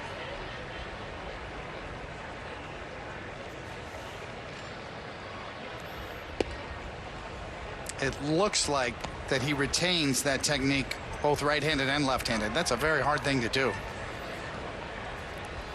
Usually there's one side that's better than the other. You're better lefty, a little more power, righty, something different. He shows great technique and power from both sides of the plate. And yes, it's a little too soon to start talking about him being the opening day center fielder right now. But if he goes down and tears up Double-A, he's going to get in the conversation quickly.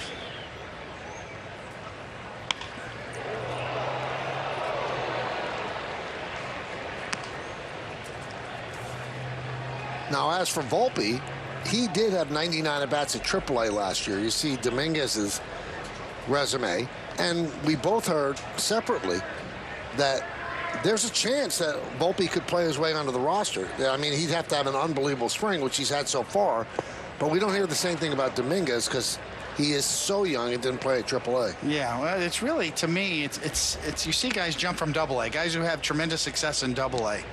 Really, throughout the history of the game, or really in the last 30 years or so, you see that more often. Great Double-A season, jump to the big leagues. We've seen it with a couple of the St. Louis Cardinals prospects recently. So that's what Dominguez lacks, even though he did get a little bit of time in Double-A. Runner goes. That one's driven to right field and deep. There it goes. See ya. His 4th home run of the spring, and it ties the game at 3.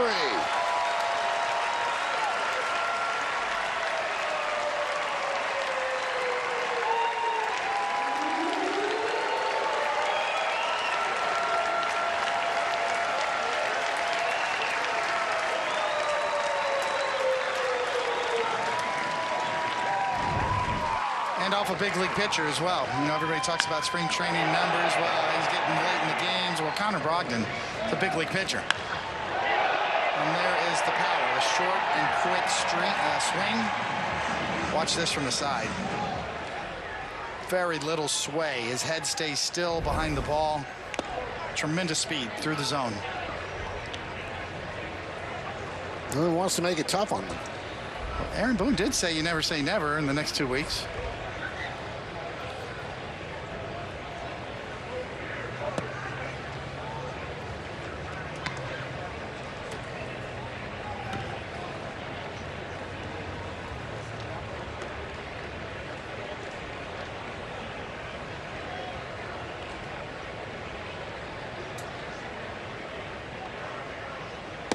It has been the theme of spring training. The kids can play across the board. A lot of emphasis, obviously, with Anthony Volpe. Oswaldo Cabrera broke in last year, as we know. Very exciting player. Play anywhere. Oswald Peraza. Add obviously Jason Dominguez to that list. There's a handful of players that have really shown well in spring training. They have been the story of spring training. Narvaez swings and misses. Put out 2-3. 2 down. Nothing gets a fan base lit up more than the potential of young prospects coming up. That energy that they bring to any fan base, any organization.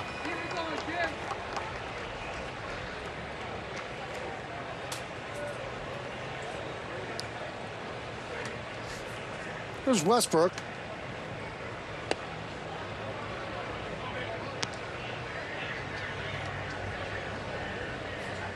The kids are all right. Future looks bright.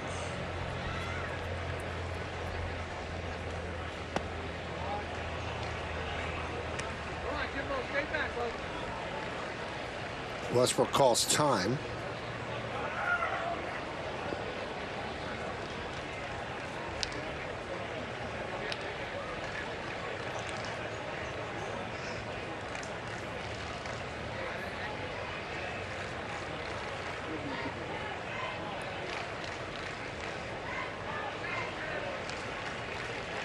Swing and a miss. That'll do it, but the Yankees tied the score. And it was done by a 20-year-old. Switch hitter batting from the left side. He drills his 4th home run of the spring. The kids are indeed all right. Could it lead to the kids in the hall? I have it all. Welcome back to Yankee Spring Training, brought to you by your local Ford stores. New pitcher Michael King. And Cody Clemens hits one to right field. 1 pitch, 1 out. That was Kyle Battle in right field, taking over for Judge. And those are King's numbers before he fractured his elbow on July 22nd. Really had a breakout year last year going before that injury, and looks good this spring. Looks like he's fully healed and ready to go.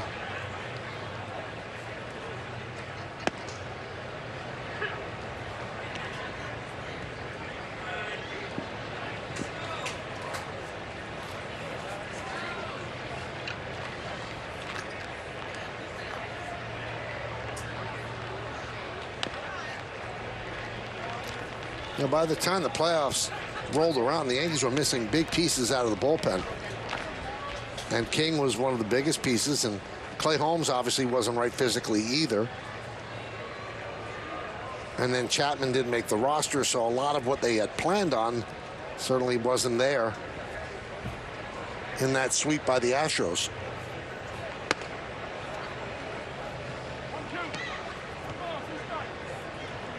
Looks like Michael King likes to call his own pitches, has the PitchCom device on his belt. So conversely, he likes the lead, as opposed to Wandy Peralta, who didn't want to. He wanted the catcher doing it. You can see right there, he's got the device. He's calling his pitch right now.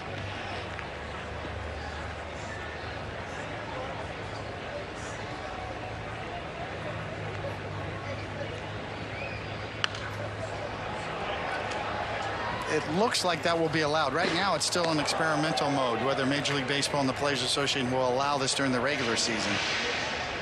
It's a little bit of a point of contention last year when only the catcher was allowed to have the device. It looks like they'll allow the pitcher to have it, although it hasn't been agreed upon as of yet, but will be talked about at the end of spring.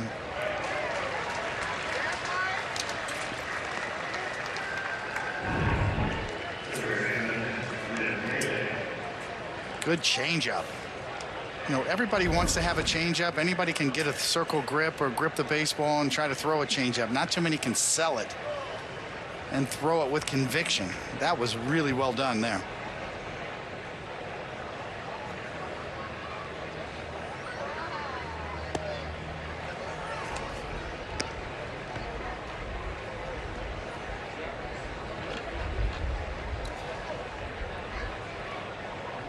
That's why Billy Martin used to call pitchers born liars. You know, we are there to lie to you. We are.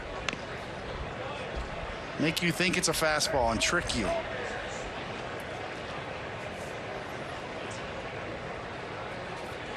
Never trust a pitcher, Michael. Never. Billy didn't love pitchers. Flaky, we lie, we're deceptive.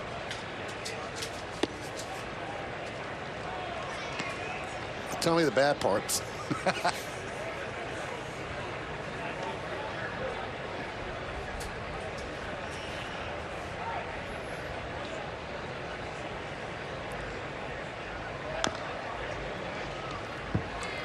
Two and two.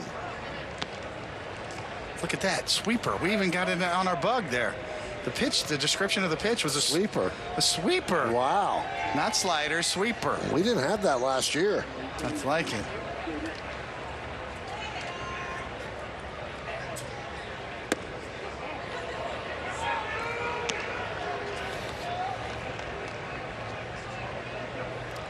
So count is full on Jim Halley. We are in the 6th, and we're tied at 3.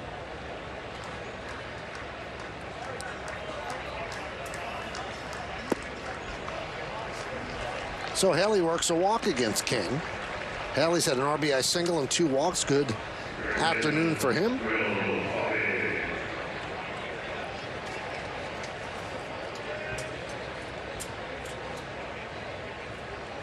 And here's Will Toffee.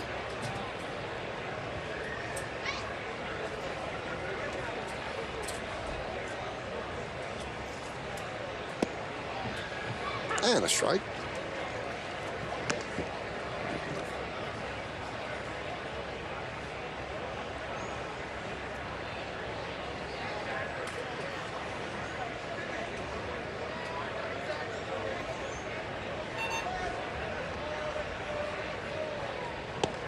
Swing and a miss. Another good changeup. Michael King really mixing things up here. There's that sales job again. Selling a fastball.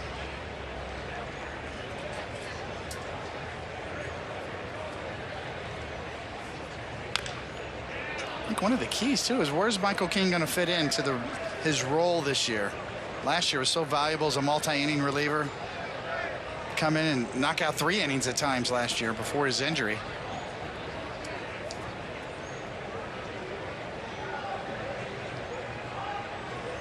Be interesting to see how Aaron Boone uses him this year.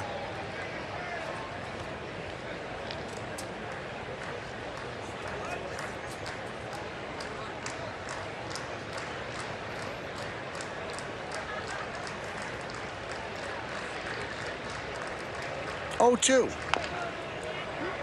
King off the mound. Fields flips. Got him. Good inning for Michael King. No runs. And 1 man left. We go to the bottom of the 6th. A bunch of positions are open for the Yankees coming into spring training, left field being one of them. Overall, have you been pleased with your performance so far this spring? I'm so happy right now with the things that I've been working during the spring training. I've been working in too many positions, so I'm so happy. What are some of the things you've been working on? I mean, you've been floating around a lot as that super utility guy. Nothing you can't do.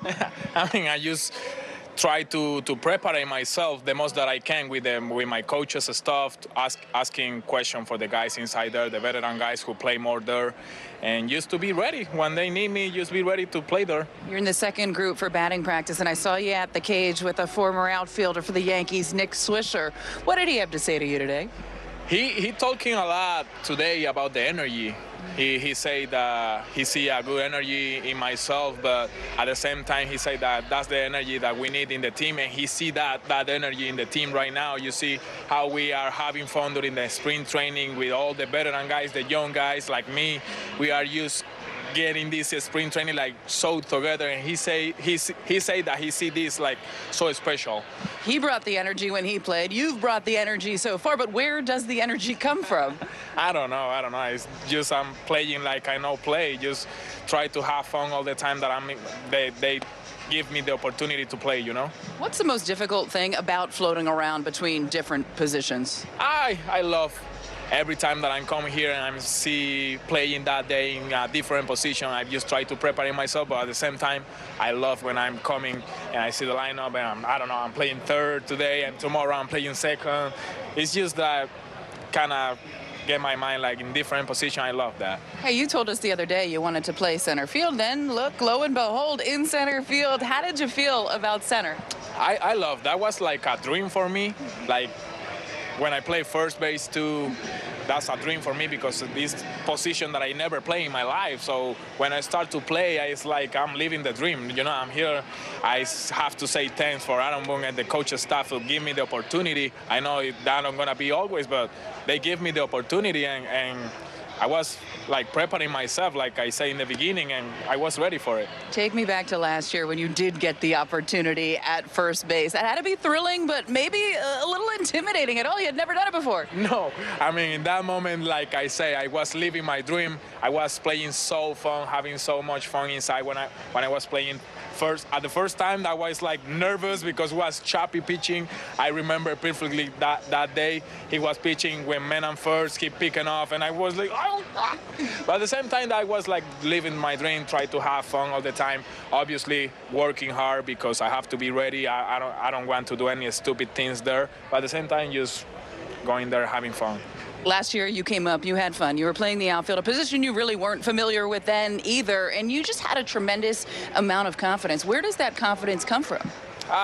I can say from the coach staff, for my teammates, for the fans. I think that was one of the most important things that I have the last year when I come from the first game, I see the people in the stands going and stand up and clapping me. So all this moment when I call him up, I come to the clubhouse and the manager comes to me, the coach staff comes to me, Mendoza, and they say, we don't need any heroes here. We just need you. We just need Oswaldo Cabrera, who was playing in AAA. Just go over there, have fun, just be you. That was one of the things that I say, okay, I don't need to impress nobody, you know, I just need to play like I know play. Now, fans on social media often ask me about the necklaces. So what's the significance of the necklace? That's so much significance. This guy, he's Milton Ramos, he's my boy. And he got a store. The name is Power Grips. And he sent this for me, not this one. I got my one, the normal that I use for the game. I always use it for the game. And that make like a good luck charm for me too. So that guy sends to me, the fans love that, and I really love to watch me when I see my picture or video and I see wearing this. I love myself wearing this. So will you wear the same one from last season this season? Yeah, I hope to use that one for all the rest of my life. I mean, outside, like today, I'm not playing today, I'm using a different, but if I'm playing, I have to change this one and put another one. You know, you use the one that I used the last year. So between the gloves and the necklaces, I feel like you need an extra bag on the road. I don't know. I got a big bag. And yesterday, that's a fun history. Yesterday, you know, we come to the road and everybody get up a bag and go to the clubhouse when we are playing. So we was in Lakeland and Rafael Ortega grabbed my bag and he said, oh, this is... And when he opened it, he see like different glove, like 5 gloves inside there. And he said, oh, that makes sense. Yeah. Before I let you go, there are a couple positions you haven't played yet. Is there anything else on your list that you'd like to tackle? Oh, this spring training I want to play first. Obviously, I didn't play yet first, but I want to keep playing like corner, outfield, center field, everywhere. I just love play everywhere. Thank you so much. Good luck the rest of spring. Thank you. Thank you for this opportunity. Send it back to you guys. Wow, what a breath of fresh air. The interview of the day brought to you by your local Ford stores. I've never seen that guy unhappy, David. He is amazing. It is real. His energy is real. He's a gem, without a doubt. I did a sponsorship dinner with him the other night down here in Tampa. He was just remarkable. Willie Calhoun. Lost one to center.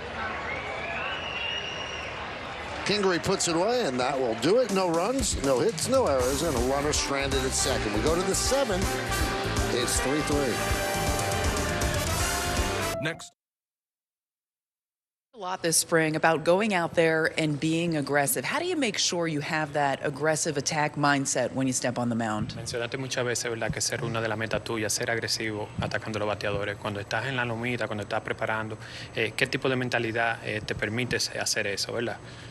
Lo que me permite hacer eso es siempre ser consistente, ya que años atrás no tenía una consistencia con mi agresividad, con mi reta mayormente, que había perdido velocidad. La mentalidad es mantener el balance entre la reta y la agresividad.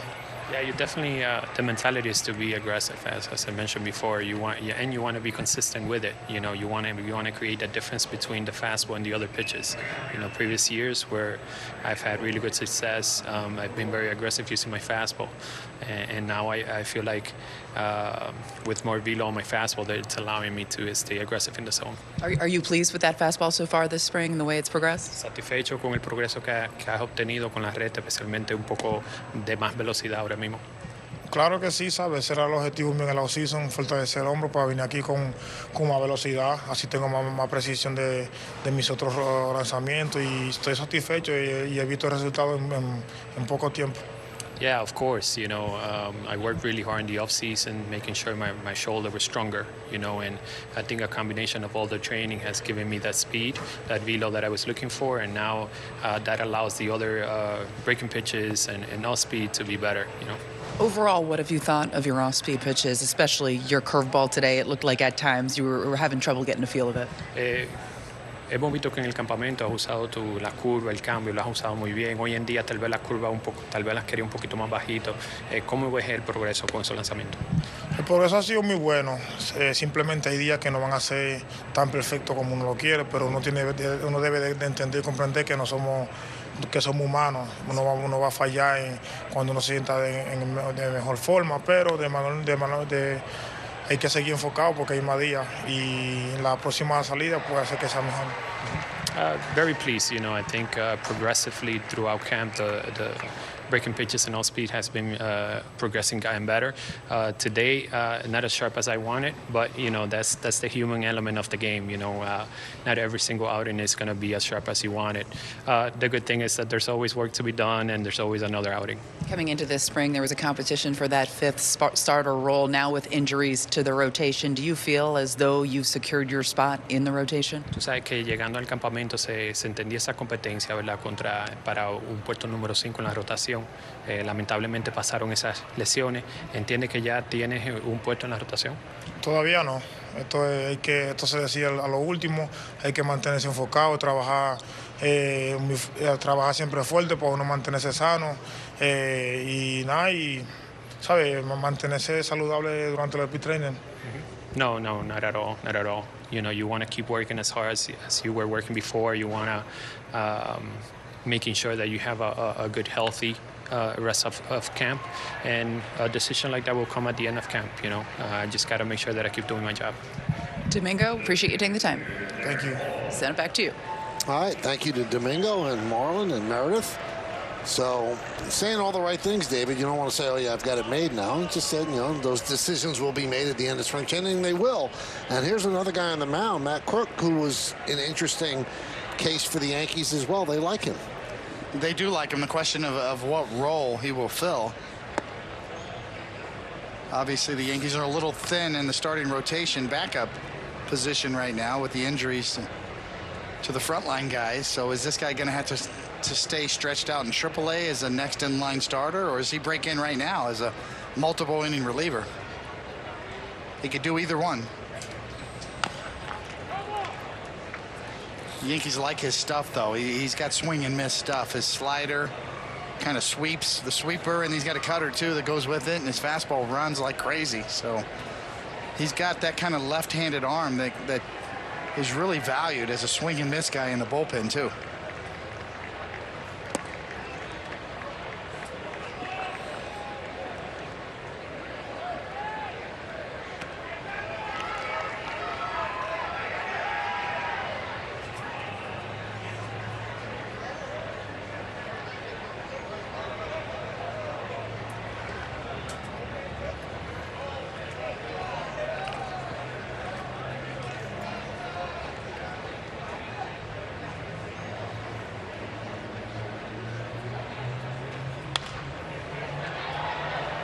Two and two.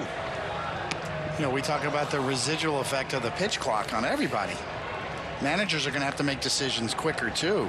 I was talking to Michael King before the game in the clubhouse, and he said getting relievers up to warm up, anticipating when they're going to come into the game, you're going to have less time to do that as well.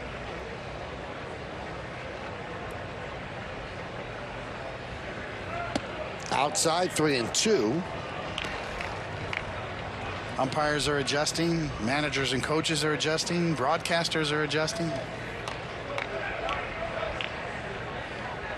Guys in the production truck, they got to adjust. That is caught by Bert Brewer, who came in to play third base for the final out of the seventh. No runs a hit, no errors on one man left. At the end of 6.5, it's time for the seventh inning stretch. Yankees 3 and the Phillies 3, but we'll stay right here as they honor America in 10. Ladies and gentlemen, today the New York Yankees are recognizing all the brave men and women of our armed forces. So please direct your attention to the Yankees first base dugout. and welcome Petty Officer Second Class Joe Durkin of the United States Navy.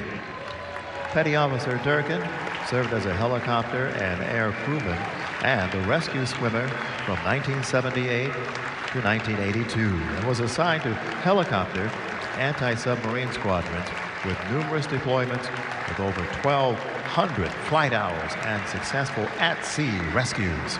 The New York Yankees welcome Petty Officer Second Class Joe Durkin, who is our military honoree of the game. The Yankees also say thank you to all of our brave men and women for their service and sacrifices for our nation.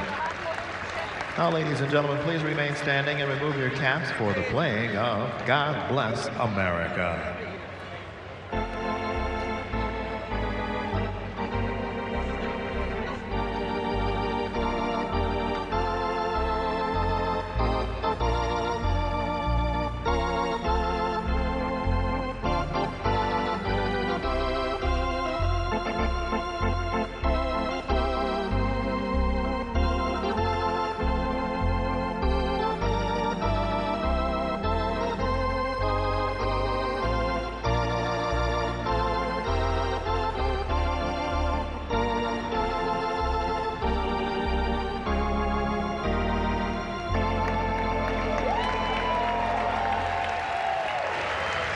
It's stretch time. This is Poof, the most powerful pet odor eliminator in the world. Oh. It's safe for people, pets, and the planet. Well, now streaming on the Yes app, check out the new original series Wannabe, featuring some of the best professional gamers in the world and the stories behind their rise to the top of the esports industry. Watch the full season streaming now on the Yes app. Jeremy Walker is the new Phillies pitcher. A lot of changes for the Phillies. Ben Rice at the plate for the Yanks.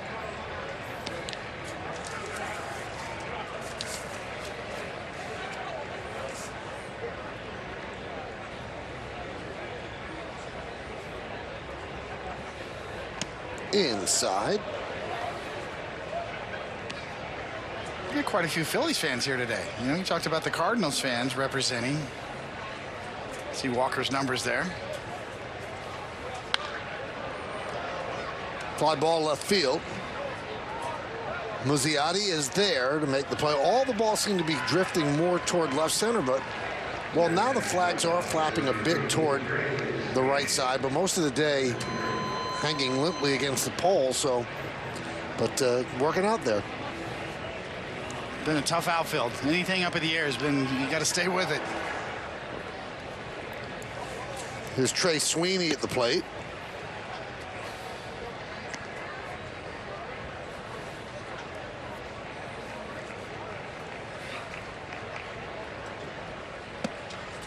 You know, Trey Sweeney, we talk about all of the infield depth that the Yankees have. Trey Sweeney's under the radar. Legitimate bat.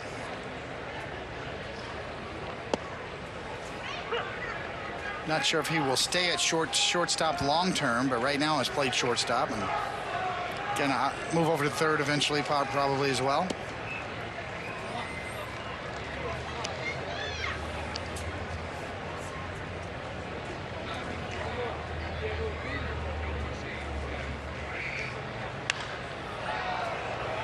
The first-round pick out of Louisville, or Eastern Illinois College.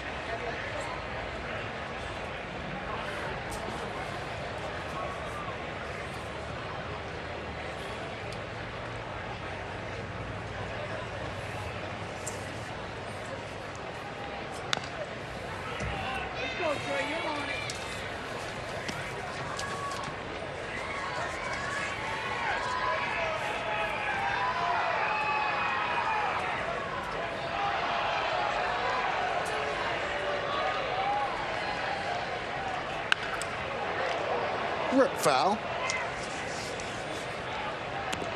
Bottom of the 7th, 3-3 game.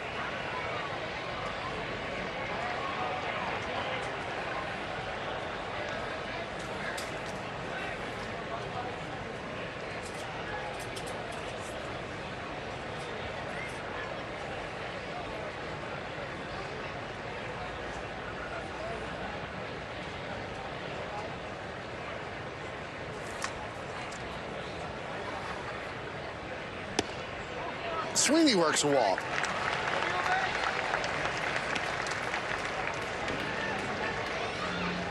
And like the other middle infield prospects the Yankees have, you know, Volpe and Peraza, Sweeney's got a little bit of speed too. We'll see if maybe if he tries to grab a stolen base. Had 31 stolen bases last year between high A and double A. Here's Alan Mejia, pitch outside from Walker.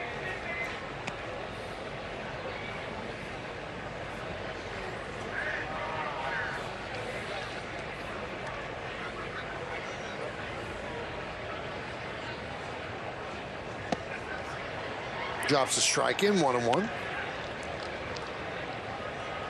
Our next Yankee broadcast will be these same two teams Wednesday at 1 o'clock, so tune in for that. Yankees and the Phillies from Steinbrenner Field.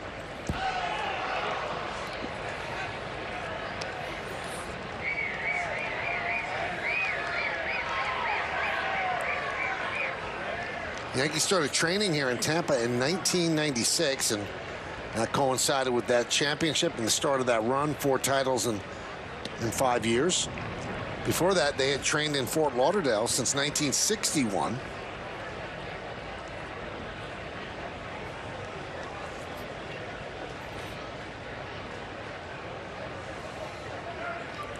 Runner goes, swing and a miss, throw to second.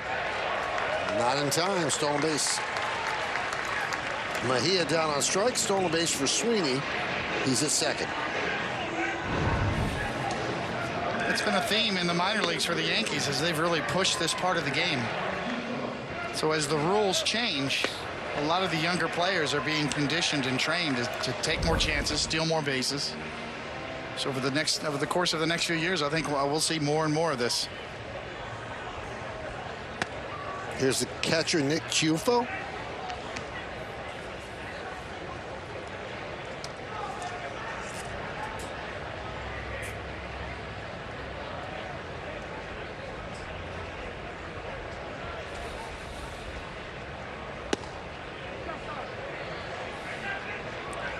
Yankees playing a split squad today. The other half of the team, Bradenton, just finished up their game. The Pirates won 3-0 against the Yanks.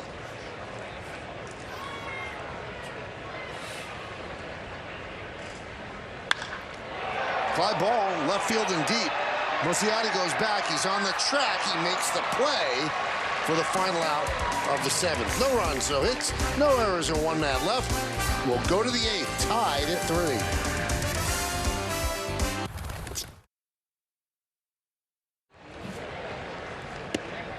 Back here at Steinbrenner Field as Simon Muzziotti, who made a nice play to end the bottom of the 7th, leads off. Crook's still in there. That one is lined down the right field line. It's a base hit. Going to get to the wall in a hurry. Muzziotti's going for 2. The throw is not in time. Battle fielded it quickly, made a good throw, but Muzziotti gets himself a leadoff double. Pretty good inning for Muzziotti, as that was a heck of a play he made in left field to end the last inning, and then a hustle double.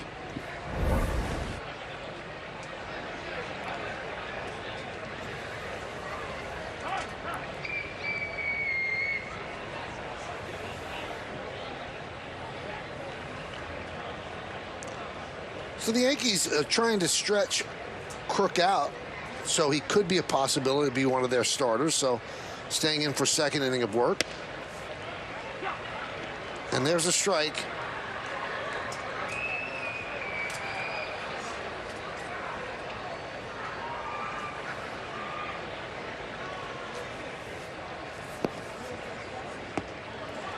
Ball gets away from Ciuffo as Muzziotti advances.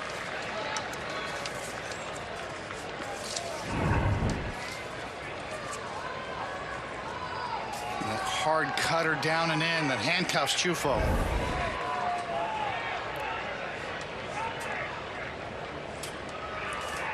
So the Yankees bring the infield in with Conley at the plate.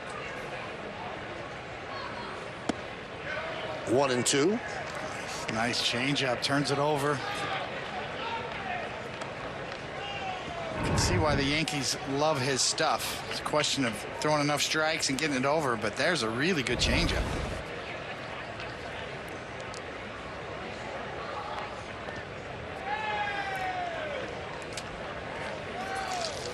You know, a lot of talk, Michael, in today's game about pitch design and using the technology. To me, the pitches that complement each other are the cutter and the changeup for a lefty. If you can get inside with your cutter and then turn it over like that down and away, that's classic hard in, soft away style that's worked for over 100 years.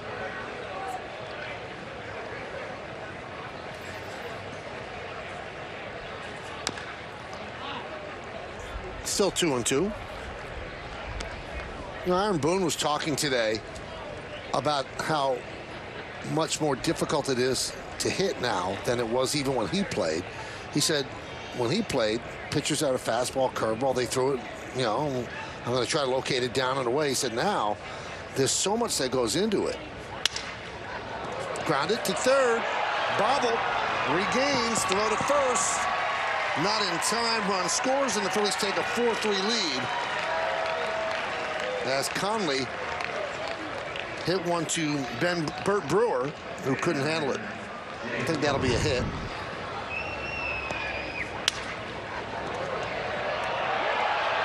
That was just enough right there. The bobble was the difference right here. As you go to the backhand, you got to come up clean, and it kind of looked like the hop shot back on him a little bit as he overran it just a hair. That was the difference in the play. That one is going to be grabbed by Cowles and knocked down, but it's going to be a base hit for Jalen Ortiz. So an infield single.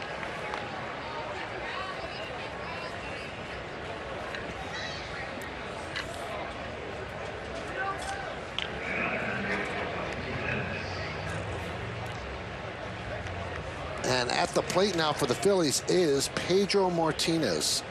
Yes, I noticed that.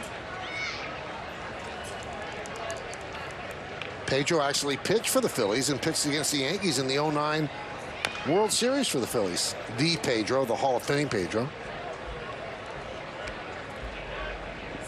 Anyway, Boone said that with today's pitchers, that they know exactly what works, the shapes of their pitches, when to throw them, how to attack each batter to a degree that could have been unthought of, you know, 20 years ago. He said, so it's a lot harder to hit than it used to be. Ball gets away, runners move up.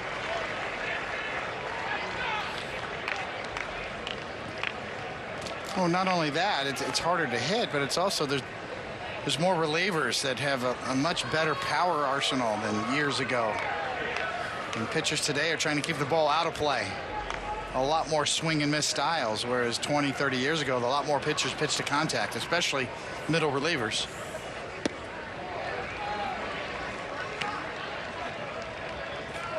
You know, we've always had hard throwers, from J.R. Richard to Nolan Ryan, Dwight Gooden. Guys always threw upper 90s velocity, just not as many, and certainly not as many relievers.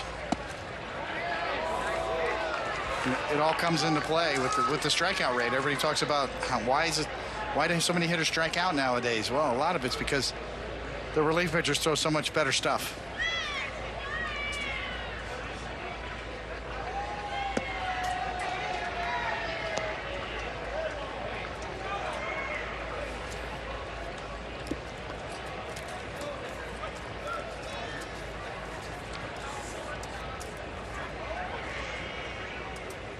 Infield in, pitch upstairs, and Pedro Martinez works a walk to load the bases.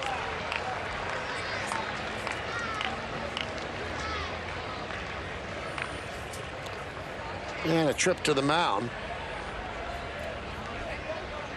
to settle down Crook. It's the last piece of the puzzle for Crook, is just his overall command and control. For hitters and pitchers, it's kind of the same. What's your strikeout rate and what's your walk rate? Trying to get into that optimal range on both of those categories really is a difference maker for both hitters and pitchers. And from a predictive standpoint, that's probably one of the two categories that have the most predictive value. Your walk rate and your strikeout rate on both ends, offense and defense.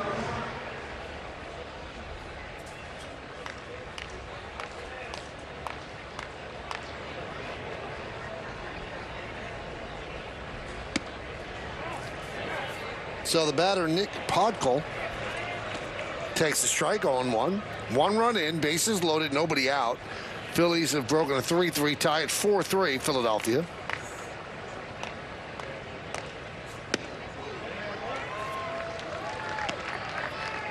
Oh and 2. Yankees playing back for the double play, in at the corners.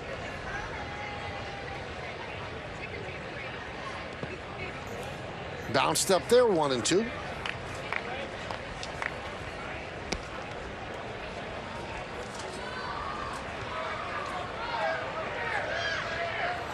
I think when you watch Matt Crook, too, from a mechanical standpoint, how he might be better suited for relief.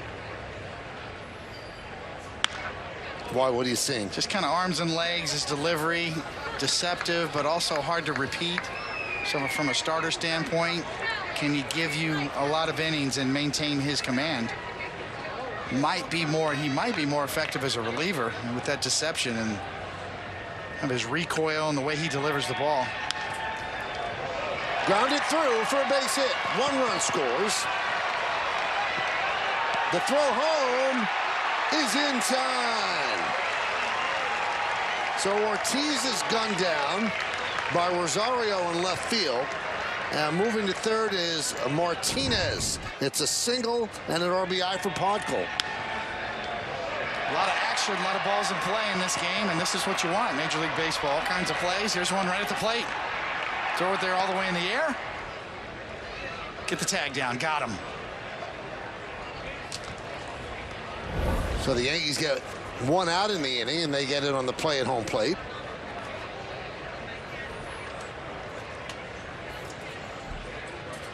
And that'll bring up Cameron Cannon.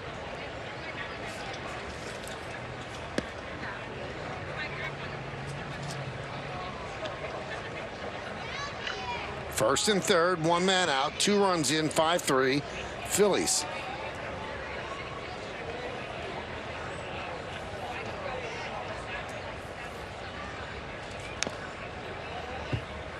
One and 1. Pretty good baseball name, huh? I was thinking the same thing. What a great name. Cam Cameron, Cam Cannon.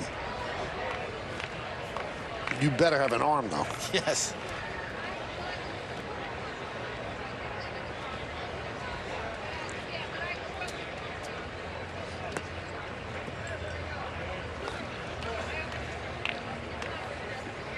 You know, another thing, you know, as I mentioned before with Matt Crook, you know, why he might be better suited for relief. You can see his pitches move like crazy. And they're kind of all over the place. He's kind of hard to catch, too, at times. The stuff is definitely there.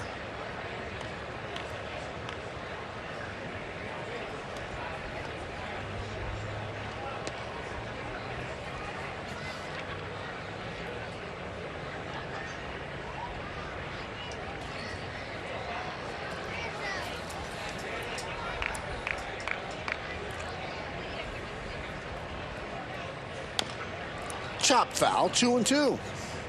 5-11-1 for the Phillies and 3-4-0 for the Yankees. The Yankees tied the game, a 2-run shot off the bat of Jason Dominguez, batting from the left side. His 4th home run of the spring. He's had a magnificent spring training. Still many more games to come. Swing and a miss as Cannon goes down on strikes, 2 away. And that is going to do it for Crook, as they stop him at the 40-pitch mark. So the youngster gives the ball to Boone. Boone signals to the bullpen. First and third, 2 men out. It's 5-3 Phillies.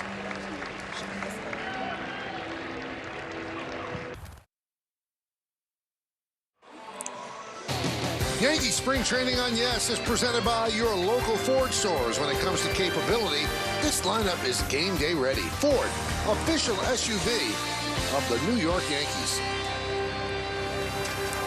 Matt Keating comes on, facing Rojas with runners on first and third, 2 outs.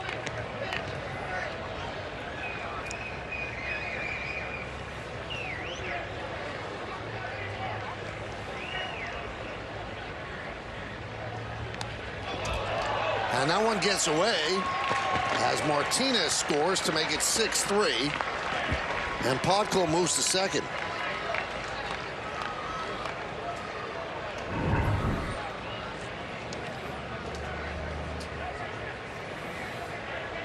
Setting up down and in. The ball goes down and away and right on by.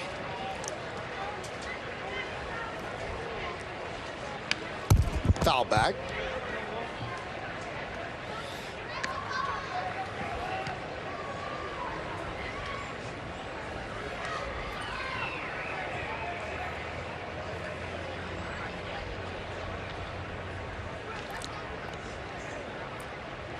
And Keating deals. 2-2.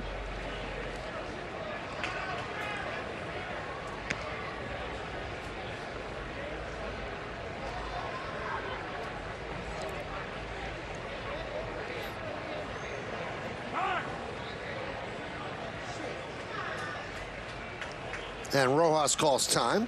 That's his one time. So you want to make a little bet? Does this game finish under 3 hours? What do you think? Oh, yeah. No doubt. I'm going to make it? Oh, yeah.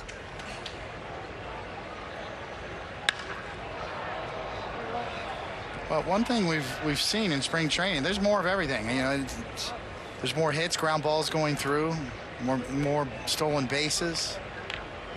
The one thing there's less of is dead time. And certainly the time of games are down across the board in spring training, and compared to spring trainings before too, not just regular season. Now the regular season will tell the story. So Keating comes on to strike out Rojas, but the Phillies break the tie. They score 3 runs here in the 8th. It's 6-3 Philadelphia.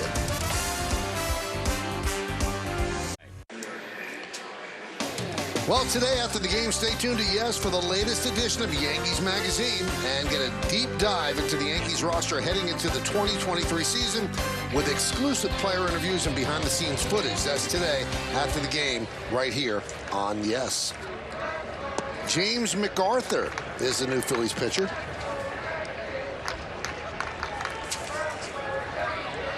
Double-A numbers.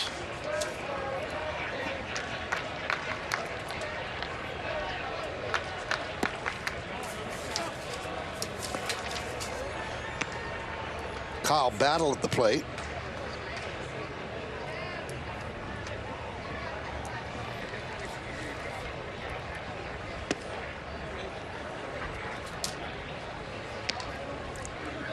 David, I don't know if you've noticed it, but I'm a little nervous today.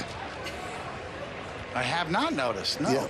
Yeah, my beloved alma mater, Fordham, is 2 wins away from an NCAA tournament berth. They've had 1 in the last 52 years. Last one was in 91. That's a big deal. The Rams are 2 wins away? Yep, they're playing Dayton. Ooh. Dayton Flyers, the Flyers and the Rams. Yep. Right. They win that, and then they go to the championship game tomorrow. Dayton's usually pretty good. Yeah. Swing and a miss.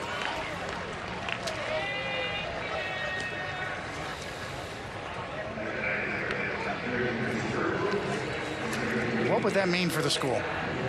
Just what it's meant so far. Like they played the other day and they beat LaSalle, and there were like 3,000 Fordham students at the Barclays Center. They took over the Barclays Center, so it would mean a great deal to the school.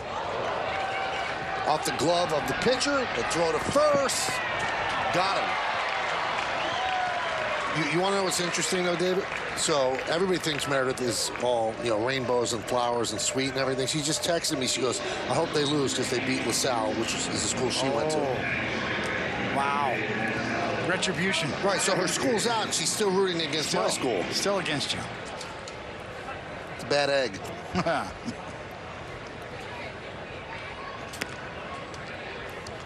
You know when you know that there's been a lot of changes in the game, David? The scoreboard has given up. They're not putting the names of the batter up there. They're not putting the names of the pitcher up there. They've given up. We'll just let the players announce themselves. See where the interlocking MY is? That's usually the pitcher and the batter. But Ben Cowles is at the plate.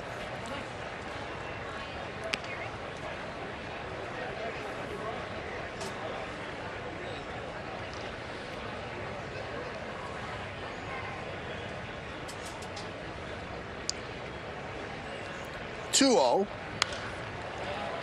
Fouled away. We can turn this into the Savannah Bananas part of the game, right? How great is that? They're just like the Harlem Globetrotters of baseball.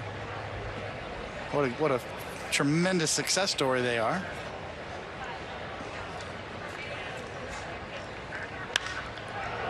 Sky the other way. And for those that have not seen what David's talking about, there's a independent team, the Savannah Bananas, that they do choreographed dancing as the pitch is being delivered, and it looks like it's a fun time. It's a great time. If you bring your glove to the game, if you catch a foul ball in the stands, he's out. You're out. Really? Yes. Fan participation. If a fan misses it, you get booed by the other fans. You know, you cost your team.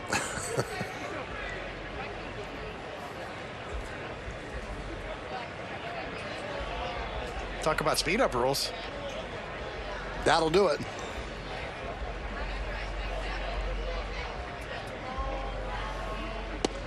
Strike 3. Cowles down looking. MacArthur works a 1-2-3 inning, and we take this baby to the 9th. Phillies lead 6-3.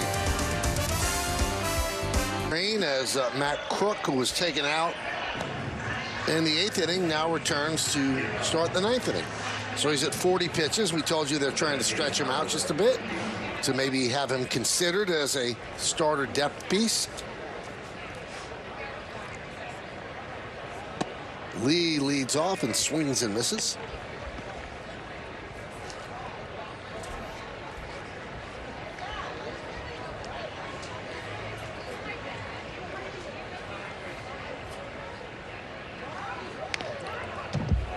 One and one. So who would be your top 5 list of the most famous Fordham alumni? Vince Lombardi. Yes.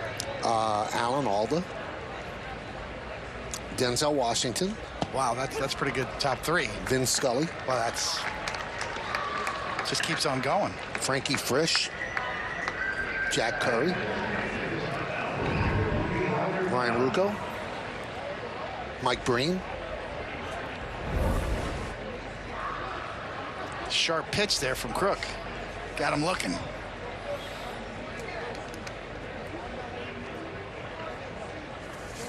Justin Shackle. Yes.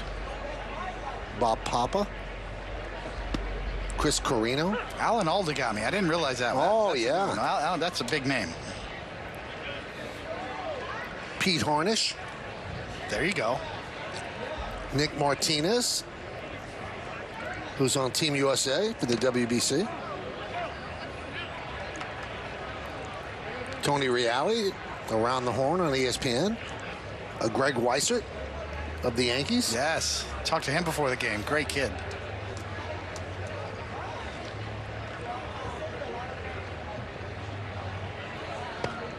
Swing and a miss. And some big-headed freak who has a radio show in New York. That's right.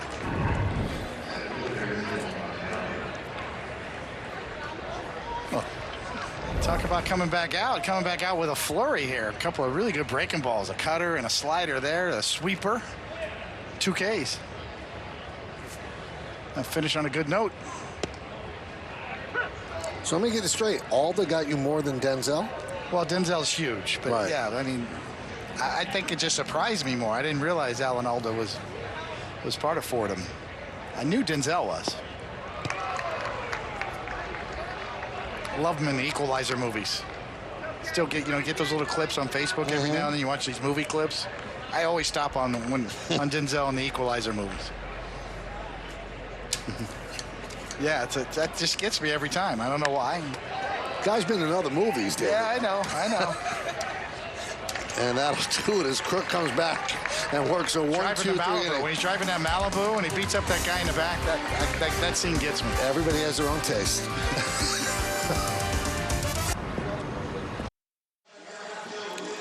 We go to the bottom of the 9th. It's time for the Cadillac Player of the Game. Well, yes. The Martian hit one 107.6 miles an hour over the roof, and then gets a hug. He's your favorite Martian, right? He is. All right, we go to the bottom of the 9th inning. Phillies led 2-0, 2-1. Then they led 3-1. Yankees tied it on the Martian 2-run home run, 3-3. But 3 runs in the 8th inning broke the tie, and now the Phillies are trying to hold on.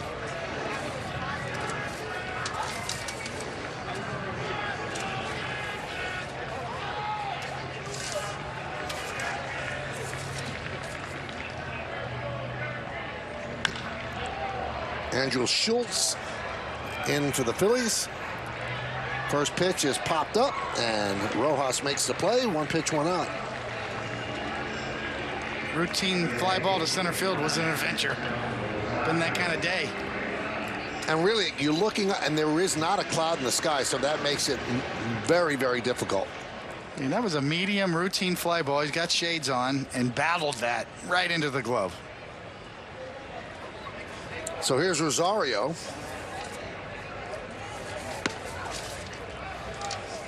Jason Rosario.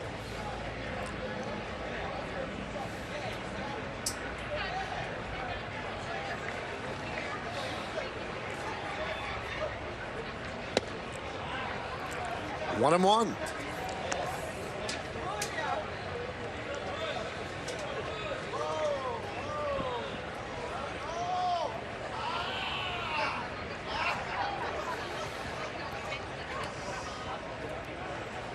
And the pitch. Fouled away. Wow, that is some short arm gas that Schultz is featuring out there. Like a waiter, up and out, holding the tray, and then zoom, 98 miles an hour. Watch him take the ball out of the glove. How up, quick and up it is, and then zoom. Down goes Rosario. Almost has a catcher's release, Exactly. like from behind the ear. Exactly. That's incredible. Up and back a little bit, and then zing. Where does he generate the velocity? Just a tremendous athlete. You see the lower half spinning around. Just great strength all the way up and through, and a lot of it, a lot of it's around the scapula and the shoulder muscles, being able to contract that and unleash it. Tremendous stored energy in that delivery. Here's Ben Rice. 1-0.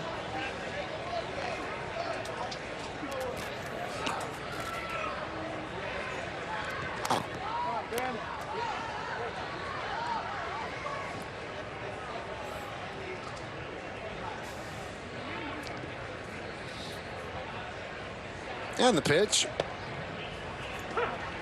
Nice breaking ball there. Yes. High velocity and good break.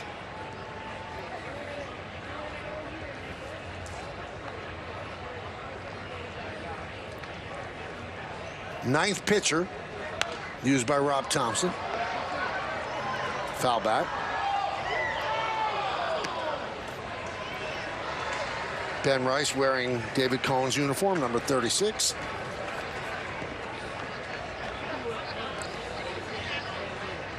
He better start it early and catch up to a heater if he gets one.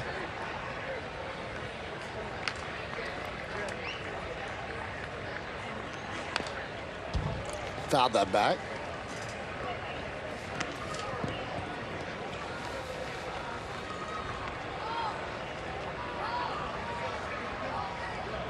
Impressive stuff here at the end of the day. And the pitch. Fouled away into the seats.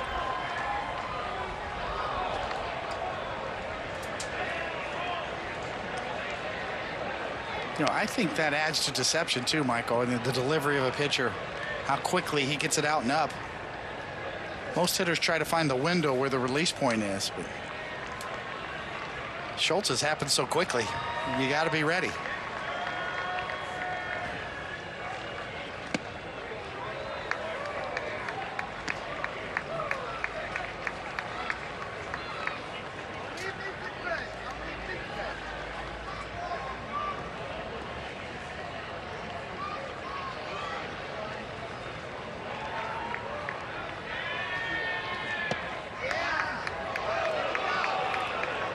Tough at bat for Rice. Schultz wanted that one. Kind of broke out a changeup, too. He's got a third pitch. I don't know. I know nothing. If you know, you know. 3-2. Swing and a miss. Got him with the cutter. An impressive inning. Yankees go down in order, and the Phillies win this one 6-3. 6-12-1 for the Phillies, 3-4-0 for the Yankees. One of the four, a two-run home run by Jason Dominguez. We thank you for spending part of your Saturday afternoon with us. That'll do it from George M. Steinbrenner Field. Special thanks to producer Troy Benjamin, director Michael Cooney, Mike Webb, Jared Bosnack, and the executive producer of the Yes Network is Mr. John J. Filippelli. Join us again on Wednesday for Yankees baseball as the Yankees take on these same Phillies from George M. Steinbrenner Field in Tampa. Coverage begins at 1 p.m. on Yes and streaming on the Yes app. Again, the final score, Phillies 6, Yankees 3.